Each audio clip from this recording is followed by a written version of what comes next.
Dr. Eric Kelly III and a host of phenomenal speakers from all around the globe for this 7-day virtual event that you don't want to miss.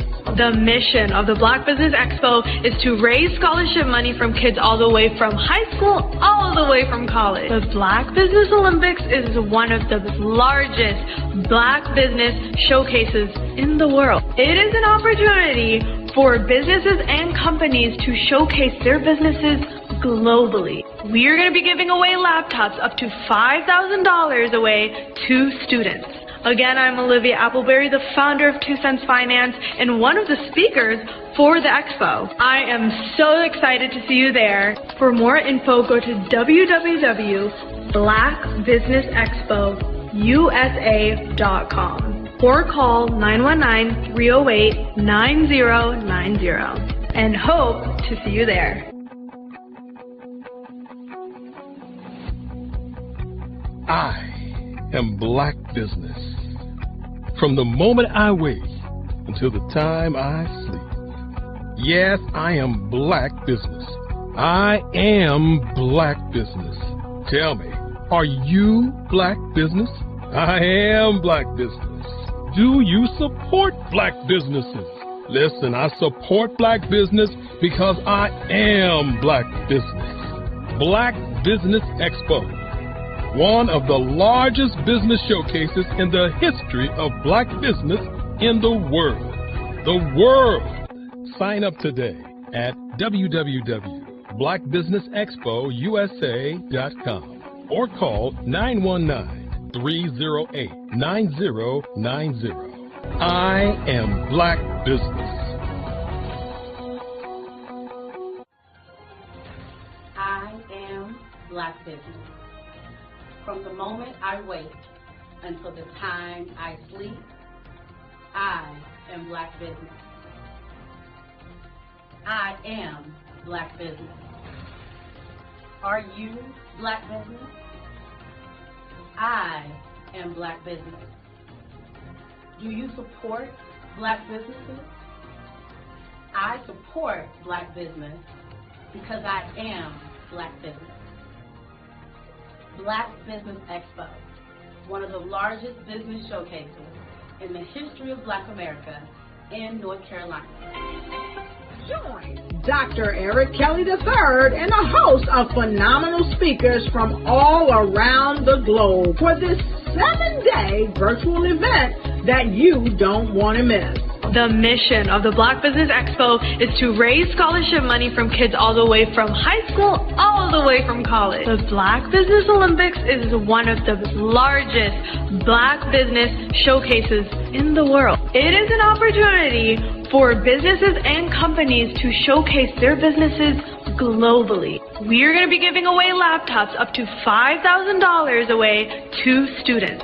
Again, I'm Olivia Appleberry, the founder of 2 Cents Finance and one of the speakers for the expo. I am so excited to see you there. For more info, go to www.blackbusinessexpousa.com or call 919-308-9090 and hope to see you there.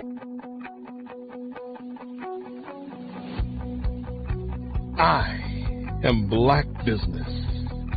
From the moment I wake until the time I sleep.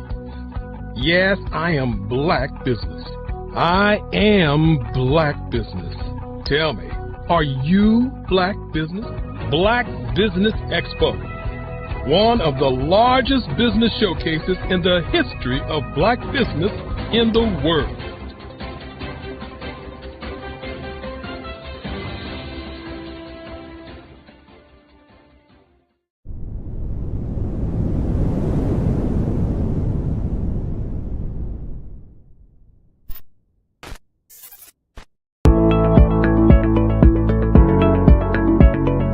Prepare for what's coming and dominate in economic winter. Stand strong and thrive by showcasing your great products and services globally through the Black Business Network and Black Business Olympics.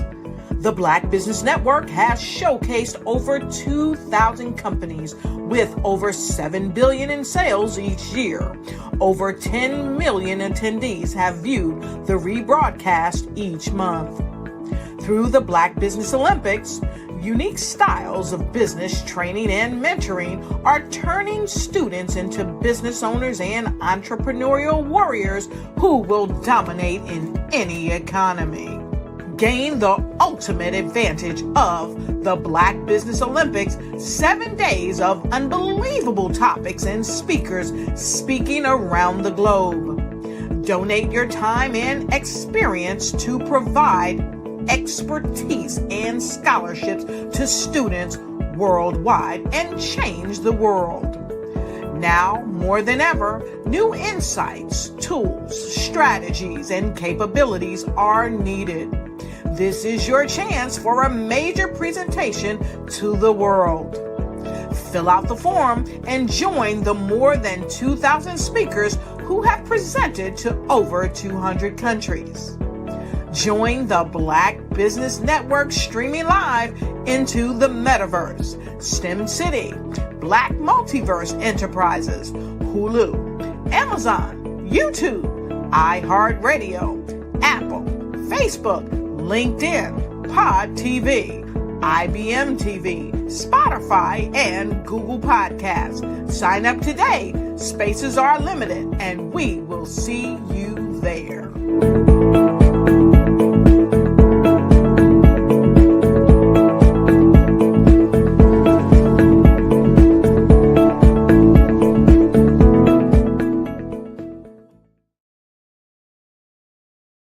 I'm Kennedy Harris. My genius is being an entrepreneur.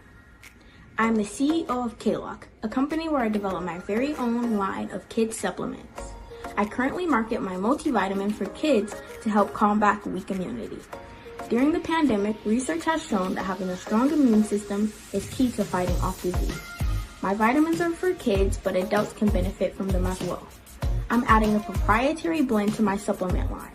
I want to create my own blend so that I have a competitive edge in the marketplace. Staying healthy is important to me so that we live longer and have healthier lives. My website is klockproducts.com. That is Klock. Genius is common. Your story is powerful. Your brand is valuable. Your business deserves to be seen, heard, and followed. The Black Business Olympics has given you the stage, showcasing Black entrepreneurs speaking on stage, networking, and leading their businesses. Now, let's take your business even further. With the Black Business Olympics logo and clips of past events and inspiring speakers, we celebrate the power of visibility and the impact of your unique story. Introducing 5-Star BDM's exclusive video creation services designed to transform your Black Business Olympics appearance into a powerful marketing tool. Our dynamic approach includes behind-the-scenes shots of video editing, branding consultations, and social media marketing. We take your business story and turn it into a high-impact video that attracts clients, builds trust, and opens doors to new business opportunities. With polished content, testimonials, and high-energy graphics, your brand will shine brighter than ever. Our process is simple and effective. Step 1. We extract the best moments from your Black Business Olympics speech. Step 2. We craft a compelling branded video with your business details, call to action, and testimonials. Step 3. You receive ready-to-share professional content for social media, websites, and email marketing. With our AI-enhanced video marketing strategies, your message reaches the right audience at the right time, so your business grows while you lead. Hear from successful entrepreneurs who have worked with 5-Star BDM. After working with 5-Star BDM, my brand awareness skyrocketed. My Black Business Olympics talk became my #1 lead generator. The video they created gave me the confidence to pitch my business to major investors. Game-changing service. These testimonials showcase the transformative power of our services and the success that follows. Your business is your legacy. Your story matters. Let's make it unforgettable. Use your videos to land deals, grow your online presence, and dominate your industry. The message is clear. Get your custom video today. Visit 5starbdm.com. 5-Star BDM. We build 5-star brands that people will follow. Are you ready to be next? Email Black Business Network for your special pricing.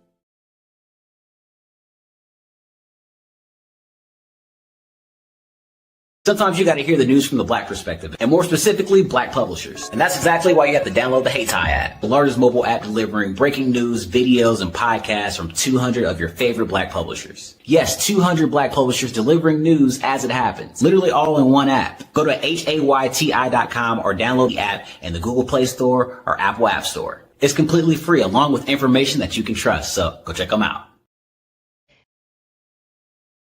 You are a Black-owned business and you're looking for new ways to expand your reach.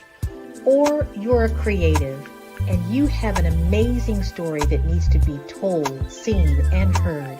Well, at Fave Unite TV, we're streaming the diverse and authentic narratives of Black American culture. At Fave Unite TV, you have access to product placement, feedback loops, promotional spotlights, and other ways to showcase your brand. And we have fans all around the world that can't wait to see what you're up to. So come to Fave Unite TV because we are showcasing the culture 24/7 with Black stories and Black storytellers. Subscribe to FaveUniteTV.com today. And for more information, email us at info@FaveUniteTV.com or call our hotline at 816-819-9939. Fave Unite TV, one of the largest platforms showcasing Black American content in the world. This is Dr. Arnold T. Petsworth. He's the owner of Petsworth Vet World, a veterinary clinic in Hopton, Connecticut. His patients include dog, cat, frog, fish, Goldie, dog, and this alpaca. Due to doctor-patient confidentiality, we can't tell you their names. Business at Vet World was steady, and then quarantine hit. Neighbors brought new four-legged friends into their homes. Bunnies. Bunnies everywhere. Dr. Petsworth welcomed these new patients with open arms. The only problem? There were more appointments than he could manage. That's when Dr. Petsworth turned to his American Express business card, which offers spending potential that's built for his changing business needs. He decided to hire a new assistant, Julio, and with spending power built for business purchases, he used his card to furnish a new exam room. Together, Dr. Petsworth, Julio, and American Express Business made sure all the pets of Hopton got the love and care they deserve. And everyone was happy. Get the card built for business by American Express. Black Americans consume 32% more media than any other group in the United States, yet they own just 4% of it. How did this gap happen? Despite record engagement, Black-owned media outlets receive only a fraction of advertising dollars. On this episode of Follow the Brand, Miami entrepreneurs Dexter Bridgman and Grant McGaw tackle this paradox head-on. We had to control costs while maintaining reach. Going digital wasn't an option, it was survival, McGaw adds. You have to invest in technology and networks before crises force your hand, especially when the system isn't designed for you. Reality. Major brands like General Motors and McDonald's have pledged to increase ad spending with Black-owned media, 8% by 2025 and 10% by 2024. But the reality? Actual spending remains far lower, leaving Black media entrepreneurs to forge their own paths. Discover how MIA Media Group built a loyal readership of over 1 million, and how 5-Star BDM leverages artificial intelligence and a network of 20,000 experts to empower leaders in healthcare and business. Recorded at the Black Business Olympics, this conversation is more than talk. It is a blueprint for the future of Black media. Subscribe to Follow the Brand and help shape tomorrow's media landscape.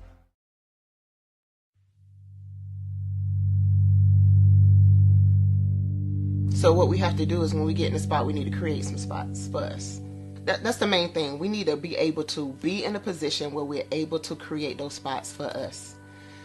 For me, being an entrepreneur, I'm not just going to get a business and then leave you sitting high and dry. If you ask me some questions about entrepreneurship, I'm going to give you as much as I've received. I've seen people who made it, and then when you ask them, it's like, okay, now you have to pay me for the information, the same information I got for free. probably in totally different cities. There's no way that we're going to bump heads or anything. We're not competing. Bring me up with you. And so I just think that whatever education that I have, then I need to be able to give that to my own as well. So create the spots. You can create the spots when you get there.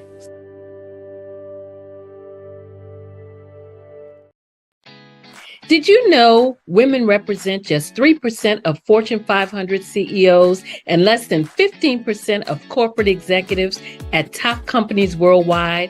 Have you wondered what the secrets are to getting into the top ranks, whether in the private or public sector? Do you want to figure out how to stop being held back in your career or passed over for promotion? Then you're in the right place. Hi, I'm Dr. Madeline Ann Lewis, President and CEO of the Executive Women's Success Institute. I have decades of experience in the military, the federal government, and corporate America, and my mission is to help women succeed and tap into their full potential. I want to reach 1 million plus women around the world to become the leaders they are meant to be.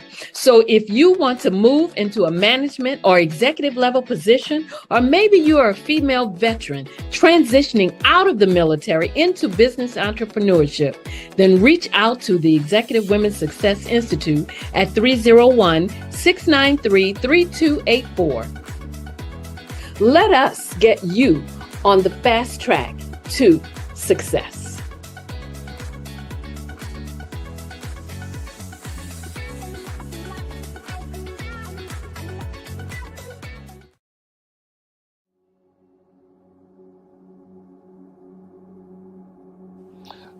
I was born and raised in southeastern West Virginia, the coal fields. My father was an AME minister. For me, I was very fortunate. Even though I grew up in the segregated South, I was surrounded by flourishing Black businesses. Doctors, lawyers, bankers, dentists. They were all there and they were all successful. And I guess that's part of my dream, is to see that success come back. My name is Joseph Simmons, and I am the founder of the Center for Micro-Entrepreneurial Training. We have this moment in time where we can change the trajectory of people. And our focus is on women, Black and brown entrepreneurs, and their access to capital, their ability to build thriving businesses, the ability to employ people. There's a study that showed that in those three communities, especially Black and brown communities, $1 stays in those communities for 30 minutes. In white community, $1 stays in their communities for 8 hours. So think about it. For you in a Black or brown community to get gas, to get food, to go to a restaurant, you've got to leave your community, take those dollars out of that community and take it to another community that's already being well served. So if we can reverse that, if we can go from 30 minutes to an hour to 2 hours, that's progress. That's what we need to do. I was with SCORE. And then in May of 2020, of course, the events happened in regards to the murder of George Floyd. The other thing that I was experiencing was the denials of federal funds for small businesses. And it revolved around one thing. These businesses were not being prepared for grants and for government programs. And I came up with the idea for the Center for Micro-Entrepreneurial based off those two things. Morgan Stanley had a report out in 2020, first quarter, and they talked about there were 3 groups that were massively devastated by COVID-19 on their business. That was 1, women, number 2, Black, and number 3, brown entrepreneurs. The research showed that they had less cash on hand, they had less opportunity to go into a bank and get money, and they were very dependent on family and friends to keep their business up and running. If we can focus on those 3 groups, then we can have a dramatic impact on our communities. Really, the focus is on 3 areas. And those 3 areas are 1, the people, number 2, the courses, and number 3, a support network. Here at CMAT, we will provide you with the fundamentals for generational success. And you will be creating a vibrant community by attending our 5-day immersive training course.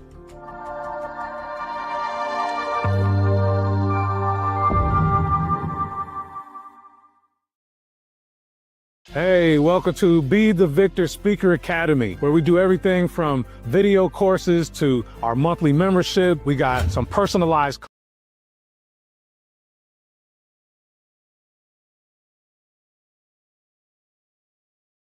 Hey, welcome to Be the Victor Speaker Academy, where we do everything from video courses to our monthly membership. We got some personalized coaching if you're looking to start getting paid. I see a lot of you out there that are published authors or you're thought leaders and podcasters, but you're not getting paid to speak. This Be the Victor Speaker Academy is all about you. It's to help you monetize your expertise, start getting paid from school districts, colleges, and other event planners that are out there looking for your expertise. So stick around with us, watch the videos, download the downloadable documents, and check out what we got next in store for you.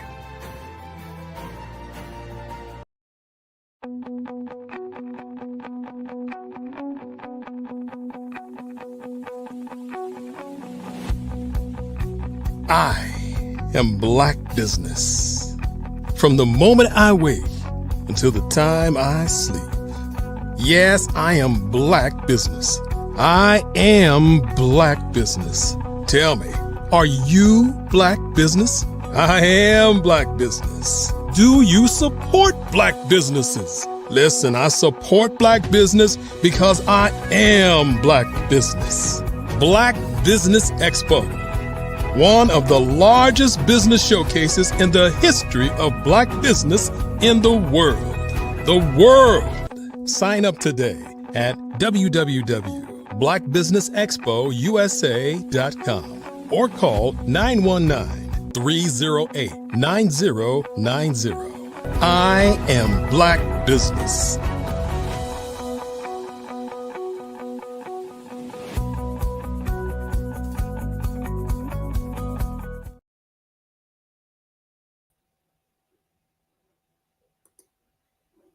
Good day, good day, good day, business owners, entrepreneurs, thought leaders, and corporations, and welcome to the Black Business Network. My name is Grant McGaw, CEO of 5-Star BDM and host of the award-winning Follow the Brand podcast and TV series. And I am your business moderator for this day on the Black Business Network.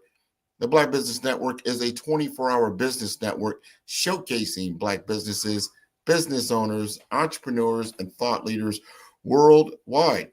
We have speakers from North Carolina, London, Singapore, Africa, Japan, and cities all over the United States. The Black Business Network is a global community sharing its business knowledge to empower, inspire, and educate businesses about business. And today I will be your speaker. My name is Grant McGaw, and I am the CEO of 5-Star BDM, and that stands for Brand Development Masters and also Business Development and Marketing.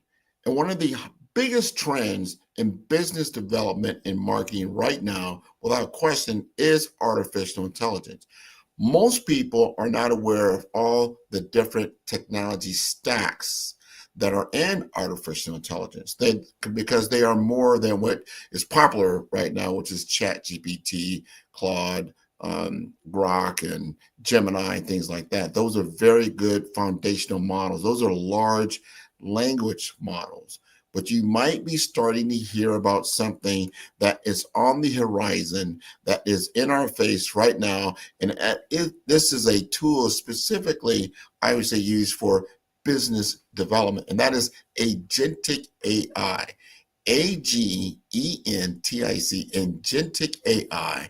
And there are tools that are available for entrepreneurs to scale their business and to use these AI-powered agents without writing any code of your own.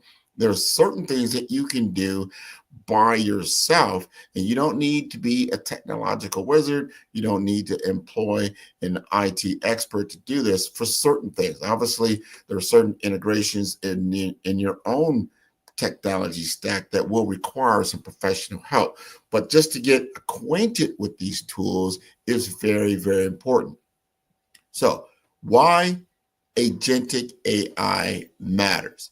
This is an important point, especially if you're in sales. And I think every entrepreneur understands the importance of sales, because without sales and marketing, there is no business. So we have found in our study that sales teams right now are spending about 64% of their time on non-setting tasks. I mean, things like setting appointments, getting in front of the customers, getting through the sales cycle, that they're spending more of their time on things not related to this. So this is very important, right? So traditional automation right now, and some of these tools that you may have, it does execute, but it doesn't think.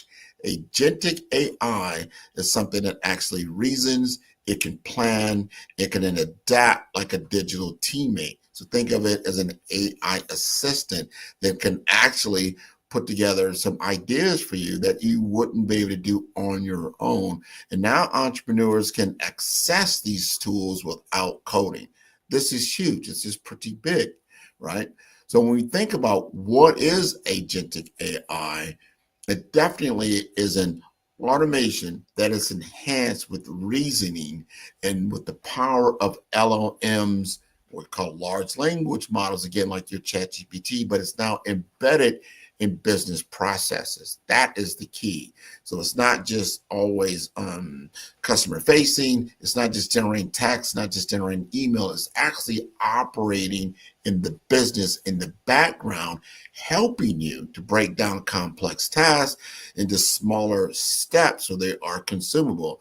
And these are things that can be used for doing search. They can things that can be doing to do your scheduling. They can be in your customer relation management tools like HubSpot and things like that. It can run your analytics and your email platforms. And it reflects, this is the difference. It reflects and learns from outcomes. Right now, your LLMs, the reason why they operate, they're like an application on top of a data set, but they're already pre-programmed.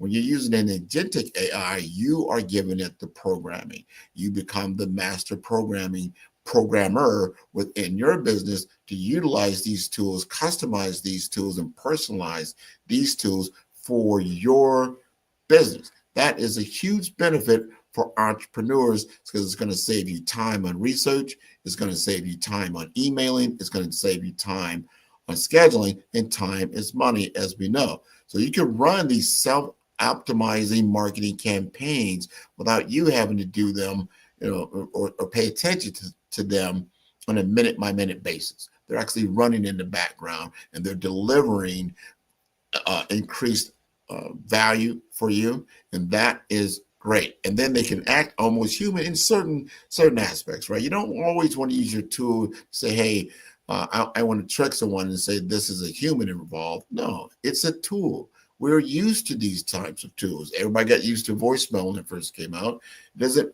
Just because it is an agentic AI model doesn't mean that you need to pass along or try to dupe someone to thinking that it's a human that you're interacting with. That's not the point. It is a robot, right? So you want to be able to use it like that and let people know that you're using it like that, because it's going to signal to them that you are top of mind and you're going to access a lot faster growth with fewer resources. And that should ring true for a lot of entrepreneurs, right? So as we segue into no-code tools, you're like, okay, what is Grant talking about? I think I've set the why around you would do this. Again, it's about efficiency, it's about saving time, and it's about generating business outcome in the form of greater revenue, right? So what are some of these no-code tools that you can get started with? There's Agent GPT. I want you to look that up. Just put it in your Google search. Agent GPT. This is a free model just to get started. Now that's going to build some autonomous AI agents, and it costs $0 to about $40 a month or so, depending on how much you use it, right? So it's load balanced. There's another tool called Promptly, Promptly, Promptly. Look this up. Go ahead and put it in your Google search, right? Promptly, you can drag and drop a lot of AI workflows, and it's going to cost about $20 to $100 a month. Again, depending on what you're using it for. There's a lot of tutorials there to get you started, but this is a great tool for agentic AI. Another one that's very popular is called Zapier, Zapier. Another free tool, but as you begin to use it, there is a paid component for about $20 to $100 a month or so. That's going to also automate. It's going to integrate some workflows. If you want your agentic AI to be able to read your emails, to do your scheduling, you can then actually place this within your CRM like HubSpot, and then also automate your emails. These are the types of tools that you can utilize and even have voice control over it, right? So there's text to speech, things of that nature that are going to help you. And there's another one called Airtable, and that's also Notion, Airtable Notion, and that's going to give you simple data stores for AI. So it's giving you a database about $10 to $25 a month. These are no-code tools that you can utilize to get a better ROI, return on investment. Because think about this, right? If you hired a sales assistant, that's going to cost you anywhere from $45,000 to about $55,000 a year. You can get an AI tool stack. You got to remember, what is this sales assistant doing for me? And then you look at what this AI tool stack can do for me. For about $200 to $400 a month, you can get one of these AI tools to do this for you, right? So that's going to be a big advantage if you learn how the API works. This is at a point where you might, if you're going to do it to really replace a human AI assistant, you want to get someone that understands how to integrate your API. This is going to bring everything into balance with one another, fine tune your integrations, and get some secure hosting for you to deliver the ROI that you need, especially over time. So I would say first get started with it, right? Just so you're familiar with it, know what these tools can do, what they can deliver, and then you fine tune it. You bring someone like 5-Star BDM into the mix, that's my company, show you how to, first we would assess your current stack, your technical stack. What is it you're trying to accomplish? And then make those integrations for you. And then you understand your ongoing costs that you're going to have. But over time, especially if you don't even have an AI assistant today, this is going to help to elevate you, right? A lot of people are using this for e-commerce to personalize a lot of their campaigns, right? So they're going to see a big increase instead of having those abandoned carts that are seeing right now, sort of certain records or metrics. They're seeing about a 27% uptake. Also on SaaS, if you're a technological startup company, right? You're a SaaS provider and you want to cut down on the qualification time it takes, to grow your pipeline. Right now, we're seeing that instead of 4 hours of work, about 30 minutes. Can you just do the comparison? That 4 hours to do the same thing, you can do it now in 30 minutes to grow your pipeline. So that's about a 3x, 4x, 5x in just 90 days if you deploy it successfully. A lot of consulting firms, very similar to mine, they're doing automated research. So they deploy agentic AI agents, automated research agents, to then find qualified prospects that fit the profile that we're looking for. Your ideal client profile can then be found using these agent AIs. And then I always employ people, get to a human-to-human interaction as quickly as possible. You don't always want to insert the AI as the component that's talking directly with the human for very long. You might do it initially, and it depends on what the information that the human is requiring. You want to get out of the way and bring yourself or someone to bear to get that human-to-human interaction, because that's at the conversion stage. So when it comes to building awareness, AI is very good, and agentic AI is very, very good. When it comes to consideration, utilizing an AI agent is very, very good. But at the point of conversion, you want to have that human-to-human interaction. So make sure that you do that reality check around that when you're implementing these type of tools. I would say, now this is a good question. We're going to segue into implementation, is that people ask, well, how long does it take to learn this kind of thing? If you immerse yourself into being very intentional about learning agentic AI and how you can embed it into business processes, into your technology stack, it's going to take only about 2 to 3 weeks to become proficient in most no-code tools that I talked about earlier. about 2 to 3 weeks. So if you double down for about at least a month, let's give yourself a month, you're going to be proficient enough to deploy a lot of these tools yourself, right? Right. So you want to make sure that you've got your website analytic tools up, right? If you're using Monster Insights or Google Analytics, make sure you have that available. And if you have a CRM, that's going to be even better to utilize. So bringing those two things like a HubSpot, you got your MailChimp. Now you want to start integrating these things together. So your Zapier, your HubSpot, and your Salesforce connectors, they can reduce a lot of the complexity when you're trying to build these things out. So you got to look at your own tech stack, where you're at now, where is it housed, how can you then access it, and then bringing these entities to talk to one another, and then having like a voice-like interface between you and your AI, your agentic AI assistant that you can talk to, just like you would any other assistant that you may have, to bring you information and insight to you directly into your business, so that you're spending quality time in front of your clients and not, as I said earlier in this discussion, taking the time that you're doing a lot of busy work behind the scenes that's sucking up your time, that are not revenue generating type applications that you should be doing in your business, right? So I want to make sure that that's clear. You're starting to get an understanding of the why. You're starting to get a better understanding of the how. Now you're getting a better understanding, and I'll start to break this down when you start looking at, well, what can go wrong? What is the risk factor? You gotta look at this thing, right? So there are some limitations that you need to be aware of. Like, agents can't replace human strategy and relationships. I'm going to say that again.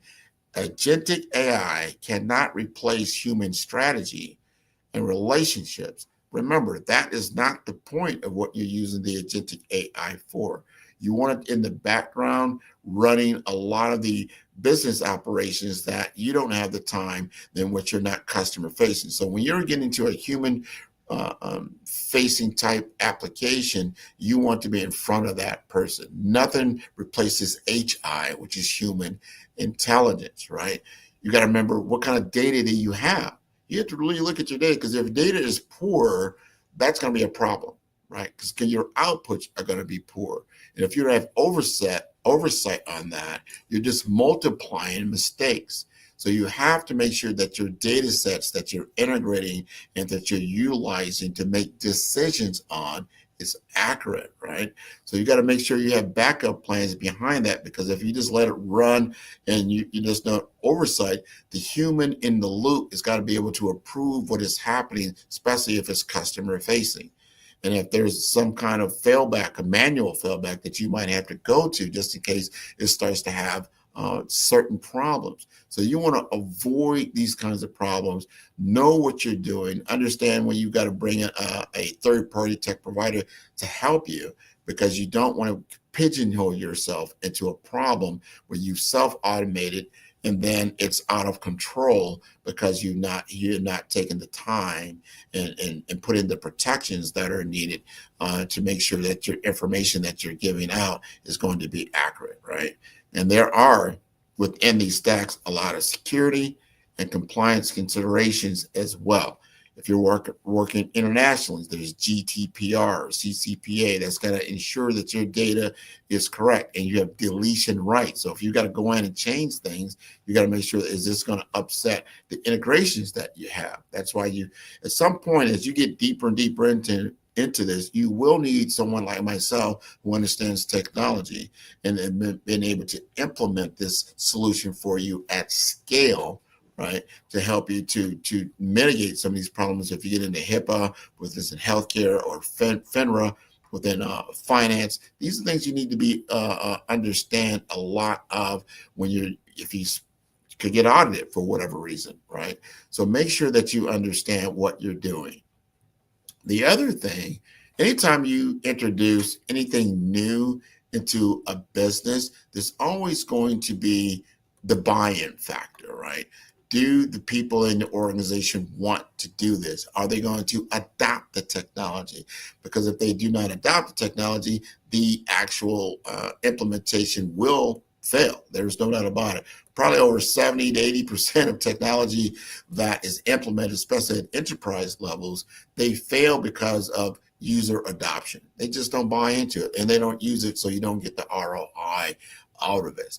So you want to frame this in the right way, just like in yourself. If you're a solopreneur, you want to frame this as an assistant, not a replacement. It's not there to replace you. It's there to augment what you're doing.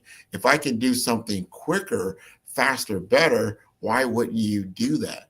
That is the point of doing that. If I can get, what can get me in front of my client faster? What can get me in front of revenue generating activities faster? That's what you want to look at. So it's not replacing you yourself or your employee that you have. You want to give them an assistant to assist them. That's very, very important. You want to assign a lot of checkpoints in this application. So again, if it's human to human interactions, or you want that human in the loop, you want to make sure before it takes that next critical step toward implementation that someone approves it. So you're looking at it. A lot of times when I'm putting in prompts into AI or ChatGPT, I'm getting some content back. I need to review that content. A lot of times I'll use a different LLM like Claude, and I use them in tandem and have them look at the content back and forth to get it to a point where it's at a level that I can make it human facing. So the human in the loop is very, very important, because you've got to be accountable and you have to take ownership of the AI workflow and what it delivers. There's no, well, I'm going to point that over there. That was your problem. Ultimately, it is on you. Just like when you're driving a vehicle, right? You're driving a car, you are accountable if that vehicle then damages someone else's property or something to that effect. You are accountable for your AI workflow, and make sure you have that human in the loop for any kind of sign off or approval checkpoint before it leaves your organization and starts touching someone else. Very, very important. And you want to pilot a lot of these things before you start replacing your legacy process that you've done before, to make sure that it's working properly and that you have 100% confidence on what it's delivering. So important. And then you want to be able to measure this type of framework, and what I call advanced measurement framework, with KPIs, key performance indicators, right? You want to be able to look at these things beyond just what I call the basics. You want to see what the sales cycle now looks, with and without AI, and is it going to deliver the result that you need it to do? What is your customer satisfaction metrics, right? Your net promoter scores, is it lifting? Is it changing? You want to be able to measure these things. And also your customer lifetime value, your CLV. Very, very important to track all these things from a baseline of before and then after your AI augmented workflows are in production. You will review this weekly, monthly, to make sure that you see the uptick and that it's delivering the value that you have, right? So very important to do all these things. I do all these things through my BRAVE framework, because if you have a framework, you have the basic of a process and the implementation model to make sure you're not going to be making major mistakes. So you want to first identify your brand. What is it you're trying to achieve? What is the goal, the end in mind? What does that look like? Have you done your research? Make sure your research is on point. You research these different tools. You see what they're delivering for other people. What are the results? Are they factual? Can they be applied to your business? Then you start looking at your assets, right? What are the assets that I need to accomplish my goal? Is it going to be authentic? Can I use it all the time? Is it going to be able to be in front of my audience and I can be confident about that? And then can I make it visible? And will it deliver value? And does it have volume and velocity? Very important. Then can I execute on that plan daily? Is it ease of use for me? All these things are very, very important when you're looking at a framework that you're now going to replace what you're already doing today. And you're doing this so you can scale, so you can grow the business to the next level. So as a blueprint, I will give you this as a 30-day pilot blueprint to use agentic AI. So in your first week or two, you want to audit all your inefficiencies, meaning your current state. You want to take a look at that. You want to make it concrete. You want to select a use case within your business that'll set a baseline. What is it that you want to do? What that will deliver value? Do you want to automate scheduling? Do you want to automate any kind of email applications can then bring it back to your attention immediately? How do you augment your things that you're doing for what you have for email today? You start to identify what's important for you that's going to get you in front of your client faster, quicker, better, right? That'll be in the first 2 weeks. Just do an assessment of the business that could potentially be automated at a certain point that delivers business value. This could be customer experience. It could be in financial metrics. It could be in business operations, sales, and marketing. All these things you need to take a look at, and that what can I do to make it more efficient?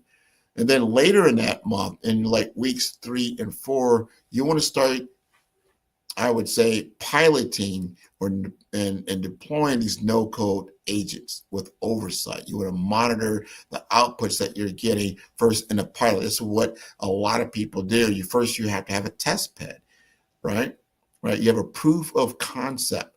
So you put it in more or less a lab and see how it can work before you put it onto production, right? So you want to take that no code that I talked about earlier, whether it's a Zapier, it's Agent GPT, or the like, that you're going to then deploy and then automate and augment some of these processes that are in your business.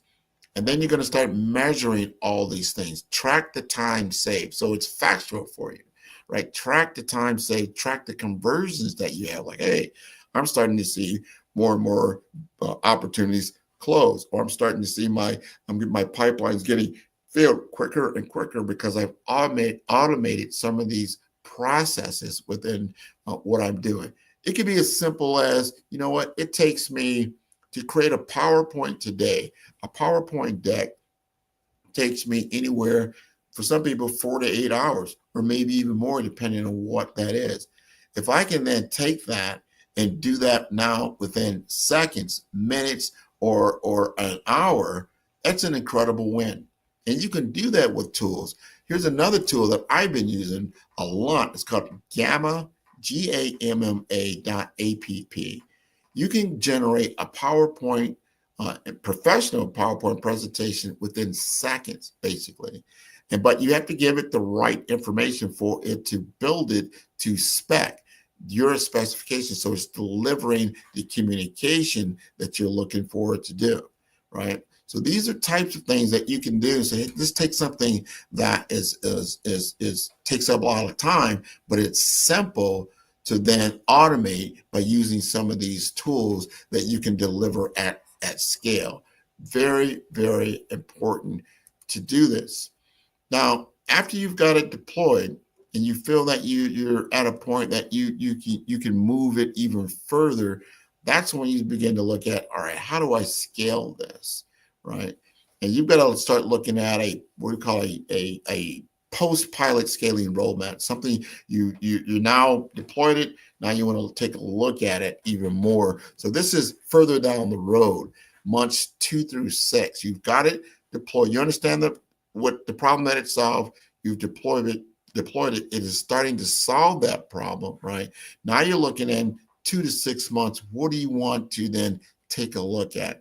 You want to expand potentially into other parts of your business that you want to scale, right? Sales, marketing, customer service, that you want to get more use cases to deploy this type of technology. Within 6 to 12 months, like a year, you want to build your internal AI competency, train other people how to utilize these tools. It is becoming more and more imperative to people to understand, just like you learn how to use Excel, you learn how to use Microsoft Word, you learn how to use PowerPoint, these types of tools. You learn the Google suite.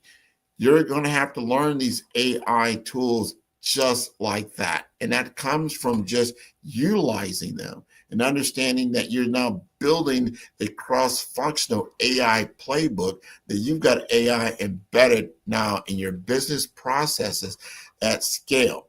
So within 6 to 12 months, you want to be at this level. So when you start even looking, projecting out and forecasting a couple of years out, you start looking at your strategic AI integration across your operations, across your finance, across your HR, and your customer support. You will be growing. There is no doubt about it if you follow this type of playbook and you deploy the right resources to get you to your desired state. And note this, when things go wrong, and technology, always you will have some type of hiccups that are along the way, and you have to mitigate for these things. So don't think you just set it and forget it. You can set it and forget it for a while, but just like sometimes your car has a problem, you have to take it to a mechanic. These things are going to happen. So when things go wrong, you want to have like a troubleshooting guide. What do I do in case something goes wrong, right? And these technological limits, or issues, they do come up if there are data sync errors, reset integrations. How are you going to check these logs? And then what is the tool support that you have, the vendor help desk that you have?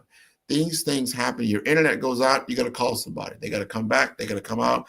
They've got to be able to help you within a certain standpoint. But at the same time, what is your plan B? What is your plan C? Did you have import that you can deploy that's customer facing to keep things in operations? People understand that things happen. They're not going to I'm not going to do business with you anymore because all of a sudden your tech is down. They understand that you're going to come back up, that they don't want to go for hours, days, months. That's not going to happen. Or you're consistently delivering an experience that's flawed.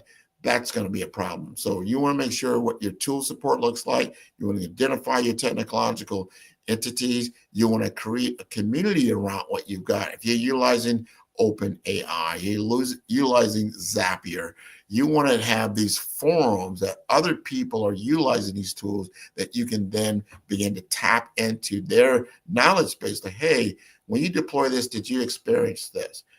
I deploy this, I experience that. Remember, it goes both ways. If you find something that works, share with other people and vice versa. So you're creating community, you're creating tool support, you're identifying your technical issues, and then you understand your decision points. So if you have to scale back if the ROI starts to drop, you deploy the tool, it sounded great at the time, it looked like it was working, and this happens a lot. People are like, oh, this was new, and they start engaging with it.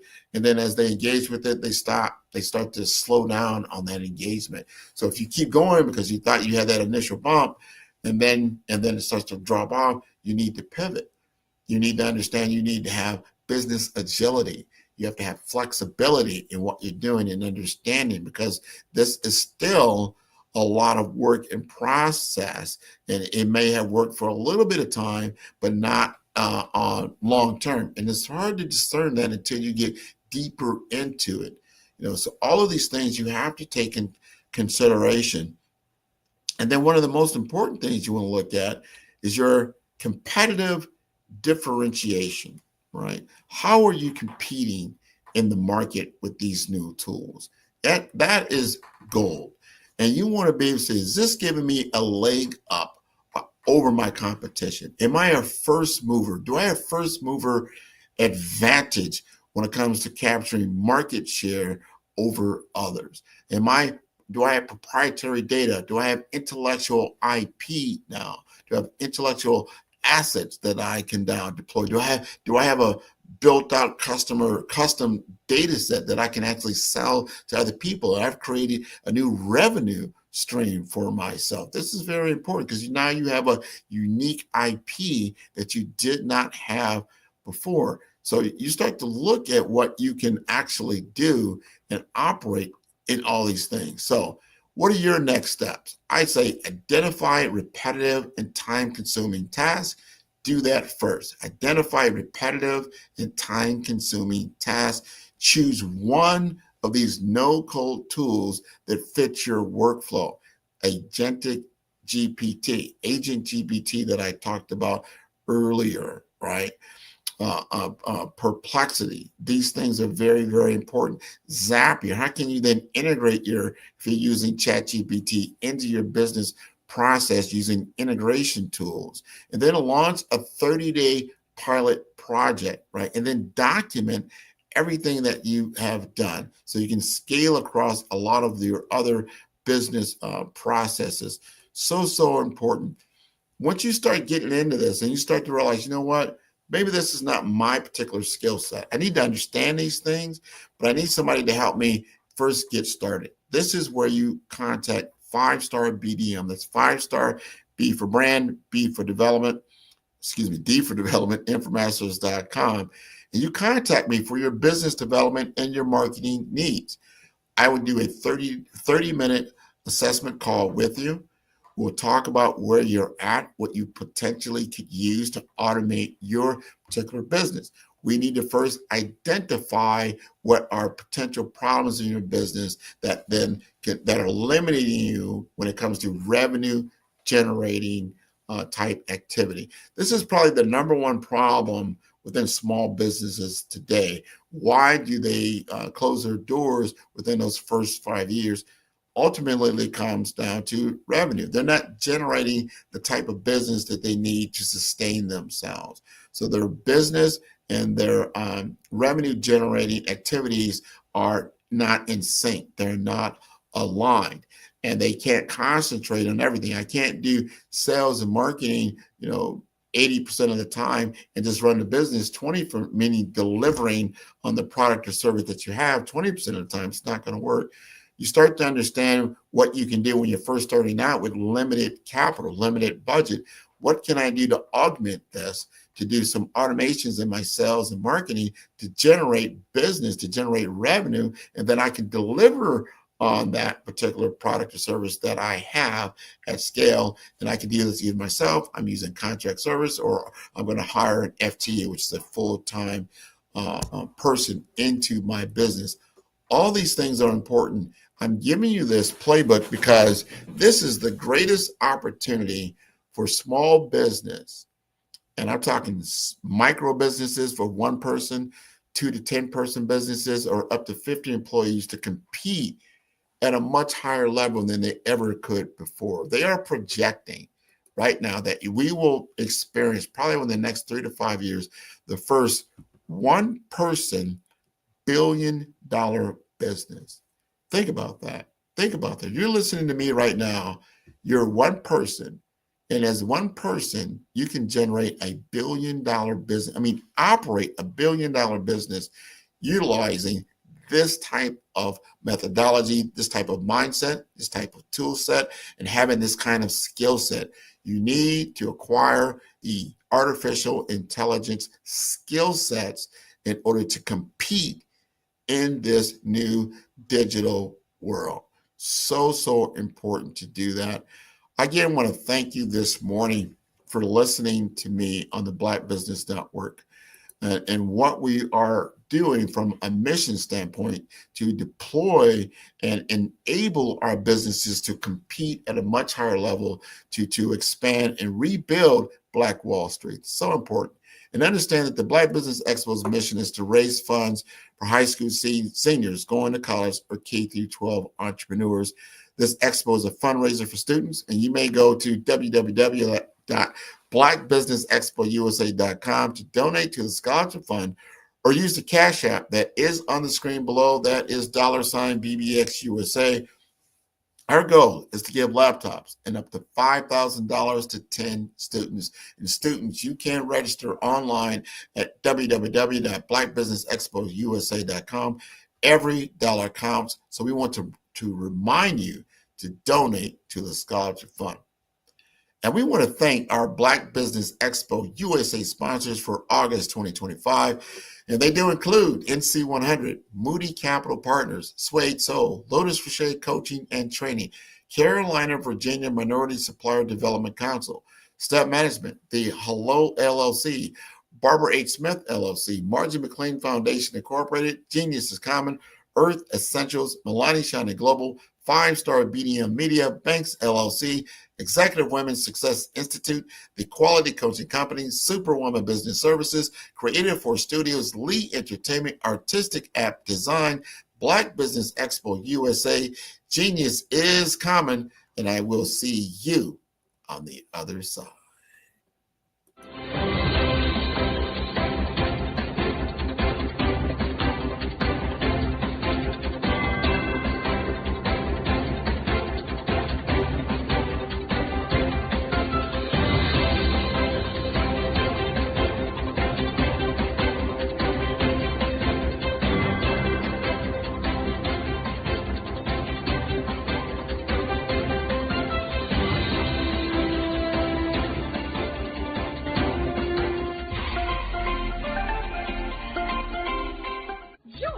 Dr. Eric Kelly III and a host of phenomenal speakers from all around the globe for this 7-day virtual event that you don't want to miss.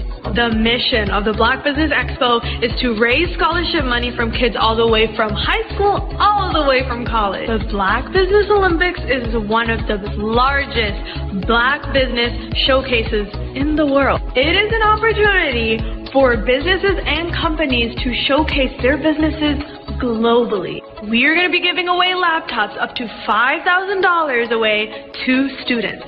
Again, I'm Olivia Appleberry, the founder of 2 Cents Finance and one of the speakers for the expo. I am so excited to see you there. For more info, go to www.blackbusinessexpousa.com or call 919-308-9090 and hope to see you there.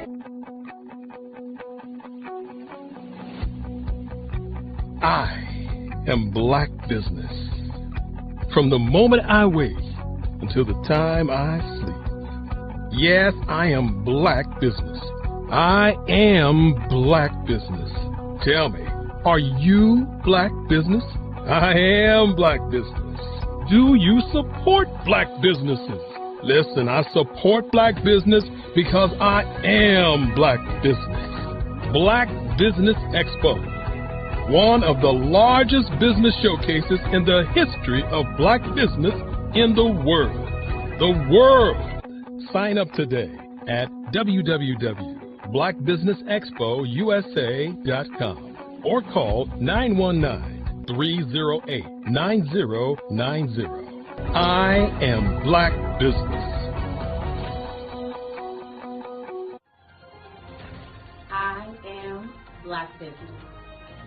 From the moment I wake until the time I sleep, I am Black Business.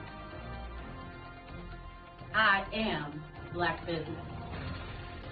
Are you Black Business? I am Black Business. Do you support Black businesses?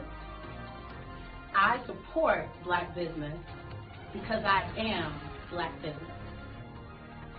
Black Business Expo, one of the largest business showcases in the history of Black America in North Carolina. Join Dr. Eric Kelly III and a host of phenomenal speakers from all around the globe for this 7-day virtual event that you don't want to miss. The mission of the Black Business Expo is to raise scholarship money from kids all the way from high school all the way from college. The Black Business Olympics is one of the largest Black business showcases in the world. It is an opportunity for businesses and companies to showcase their businesses globally. We are going to be giving away laptops up to $5,000 away to students.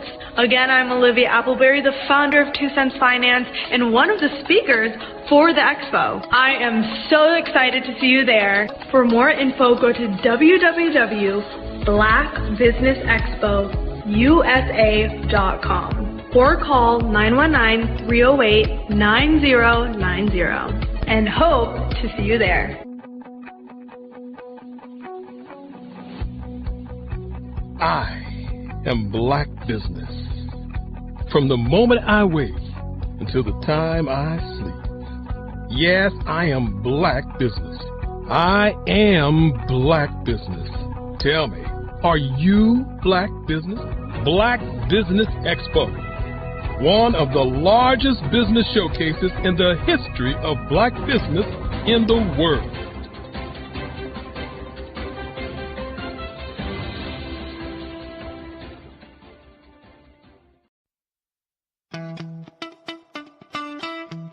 How many times have you been asked to help someone you didn't even know, a student, a business entrepreneur? Or did you ever even ask, where did they end up? That business, that friend, that entrepreneur. Well, just maybe they ended up in a gang, bankrupt, homeless, or worse, dead. Maybe they turned to crime, drugs, and alcohol.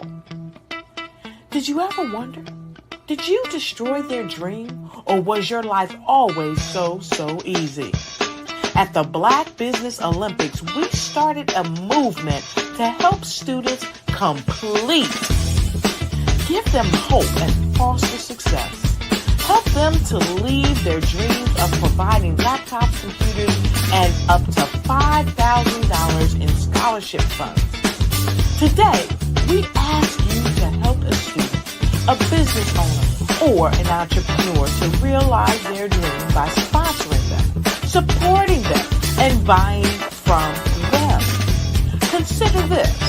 With $1.6 trillion in our Black community, we only ask for a small donation for our students, our businesses, and our entrepreneurs. And you can change a life today. So I ask you, what are you going to do? Sit on the sideline and watch our students in high school be leaders, miss out on their dream from lack of resources? Or are you going to donate to the movement and change their future and yours as well? Give us a call today at 919-308-9090. Change their life by investing with action to the Black Business Olympic Fund. The Black Business Olympics, one of the largest business showcases of Black business in the history of the world.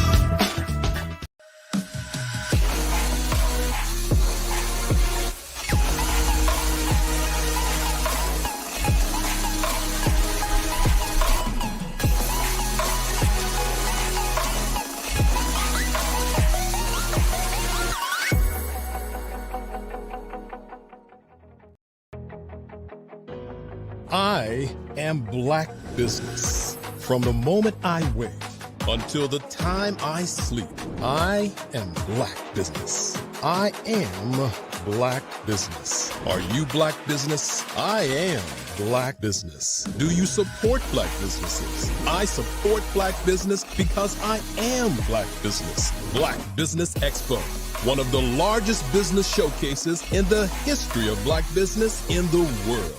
Sign up today at www.blackbusinessexpousa.com or call 919-308-9090. I am Black Business.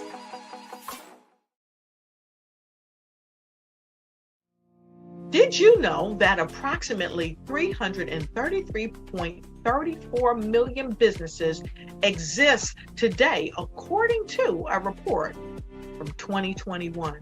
And you may be one of those businesses, or maybe you're not in the business market yet, but you're aspiring to be a business owner.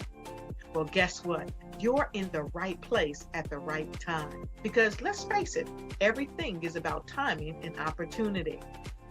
Hi, my name is Dr. Lotus Richey, and I'm the CEO and founder of the Lotus Richey Coaching and Consulting LLC, along with the Lotus Richey Ignite Show, 15 Minutes of Success with Dr. Lotus Richey, as well as books to boom your business and bring who you are.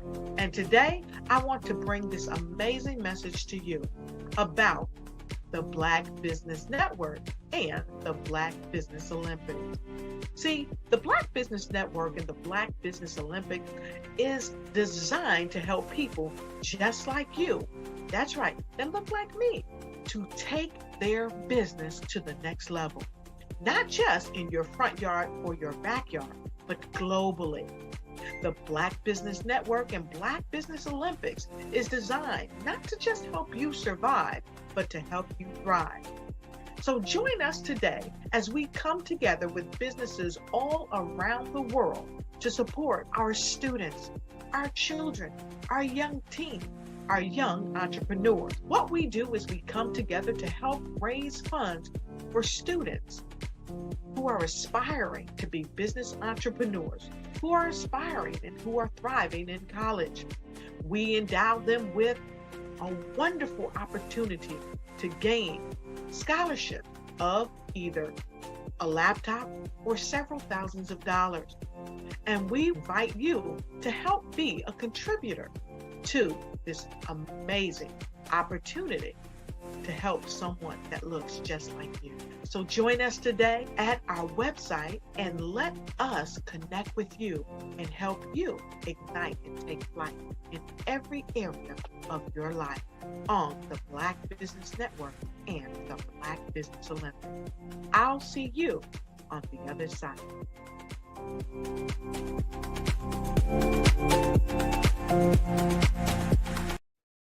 Hey everyone, it's Grant McGaw, CEO of 5-Star BDM and host of the award-winning Follow the Brand podcast and TV series, where I help you to build a 5-star brand that people will follow. My genius is personal brand development through intelligent communication and helping you achieve your business and career goals. I am a requested speaker on digital technology and brand development issues. I want to work with you to increase the value of your current opportunities while attracting new ones. Every one of you is unique, and we all share challenges that can be addressed through smart branding. As a super connector, I work with you as an executive coach to guide you along the complicated business and career development road, providing the enhancement tools and information you need to succeed. Together, I will help you succeed in today's challenging business climate. I will evaluate and measure your progress. Best of all, I am right alongside you every step of the way. Build the brand called you. Genius is coming.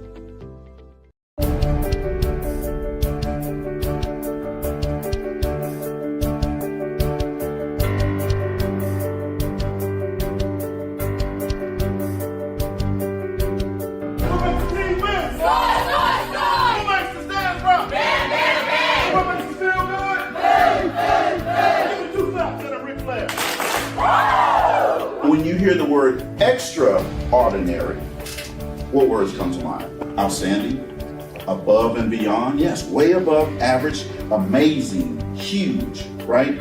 Well, here's what I want to tell you. The only difference between ordinary and extraordinary is extra. The only difference between hot water and boiling water is 1 degree. You see, at 211 degrees, water's hot, right? 212 degrees, it boils. With boiling water comes steam. With steam, you can power a train. 1 degree. The only difference between winning and losing is belief. The only difference between a person living their full potential and not reaching their full potential is desire. Continue adding that little extra in your community.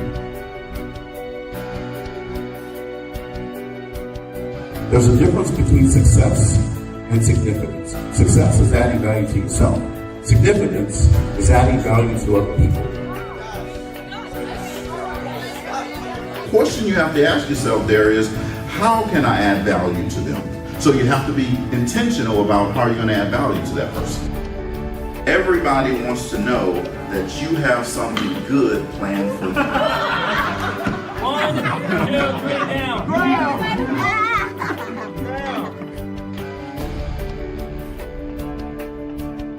See, there were two guys that decided to take lunch. They were factory workers. And they sat down, and one guy reached in his lunch pail, and he pulled out a sandwich. And he looked at it and he says, oh my God, this is another bologna sandwich. He goes, I don't want another bologna sandwich. I hate bologna. Why do I keep having bologna sandwiches?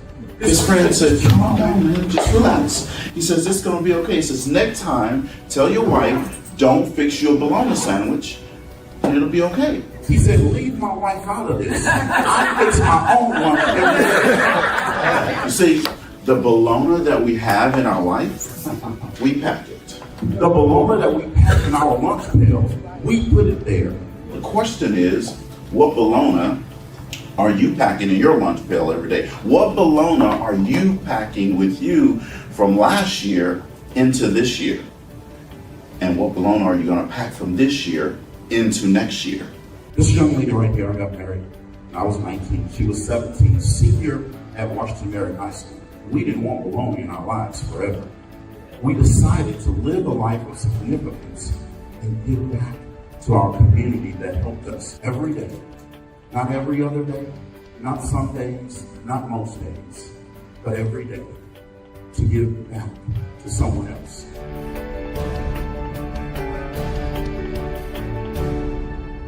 The harder you fall, the higher you bounce back. The difference between influence and legacy, it's the platform that carries your voice. You're not visible because you lack talent. You're visible because your brand doesn't speak. I've built 5-star BDM to change that. Most leaders have the expertise, but not the presence, the vision, but not the vehicle. Across 3 cities, one brand is helping leaders rise above the noise. Here in the heart of Omaha, strategy isn't left to chance. It's engineered with precision. In Omaha, we engineered your executive brand, AI-powered, data-driven, precise. TISA went from a local nonprofit to a national speaker in 90 days. We don't guess your brand strategy, we build it. On the shores of St. Croix, your brand takes on depth and meaning, shaped through curated retreats and legacy experiences. In St. Croix, strategy becomes soul. Our retreats don't just refine your message, they rediscover your mission. One founder rewrote his entire company story here. Funding followed 30 days later. This is where leaders remember who they were meant to be.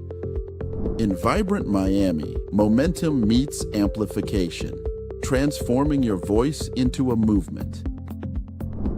In Miami, your brand becomes a movement. Business development accelerators, audience building. Joy came with an old website and an outdated company name, but she left with 5,000 followers and a waiting list. This is where you scale with soul. 3 cities, 1 mission, your legacy ignited. It started with a thread. Let's pull it together. Stop blending and start leading. 5-star BDM, where legacy is engineered, embodied, and ignited. Visit 5starbdm.com and book your brand audit today.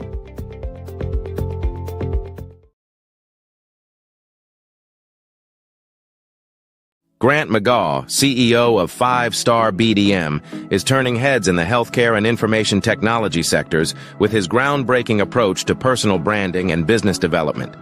By challenging conventional strategies, he's setting a new standard for how executives present themselves and their businesses to the world.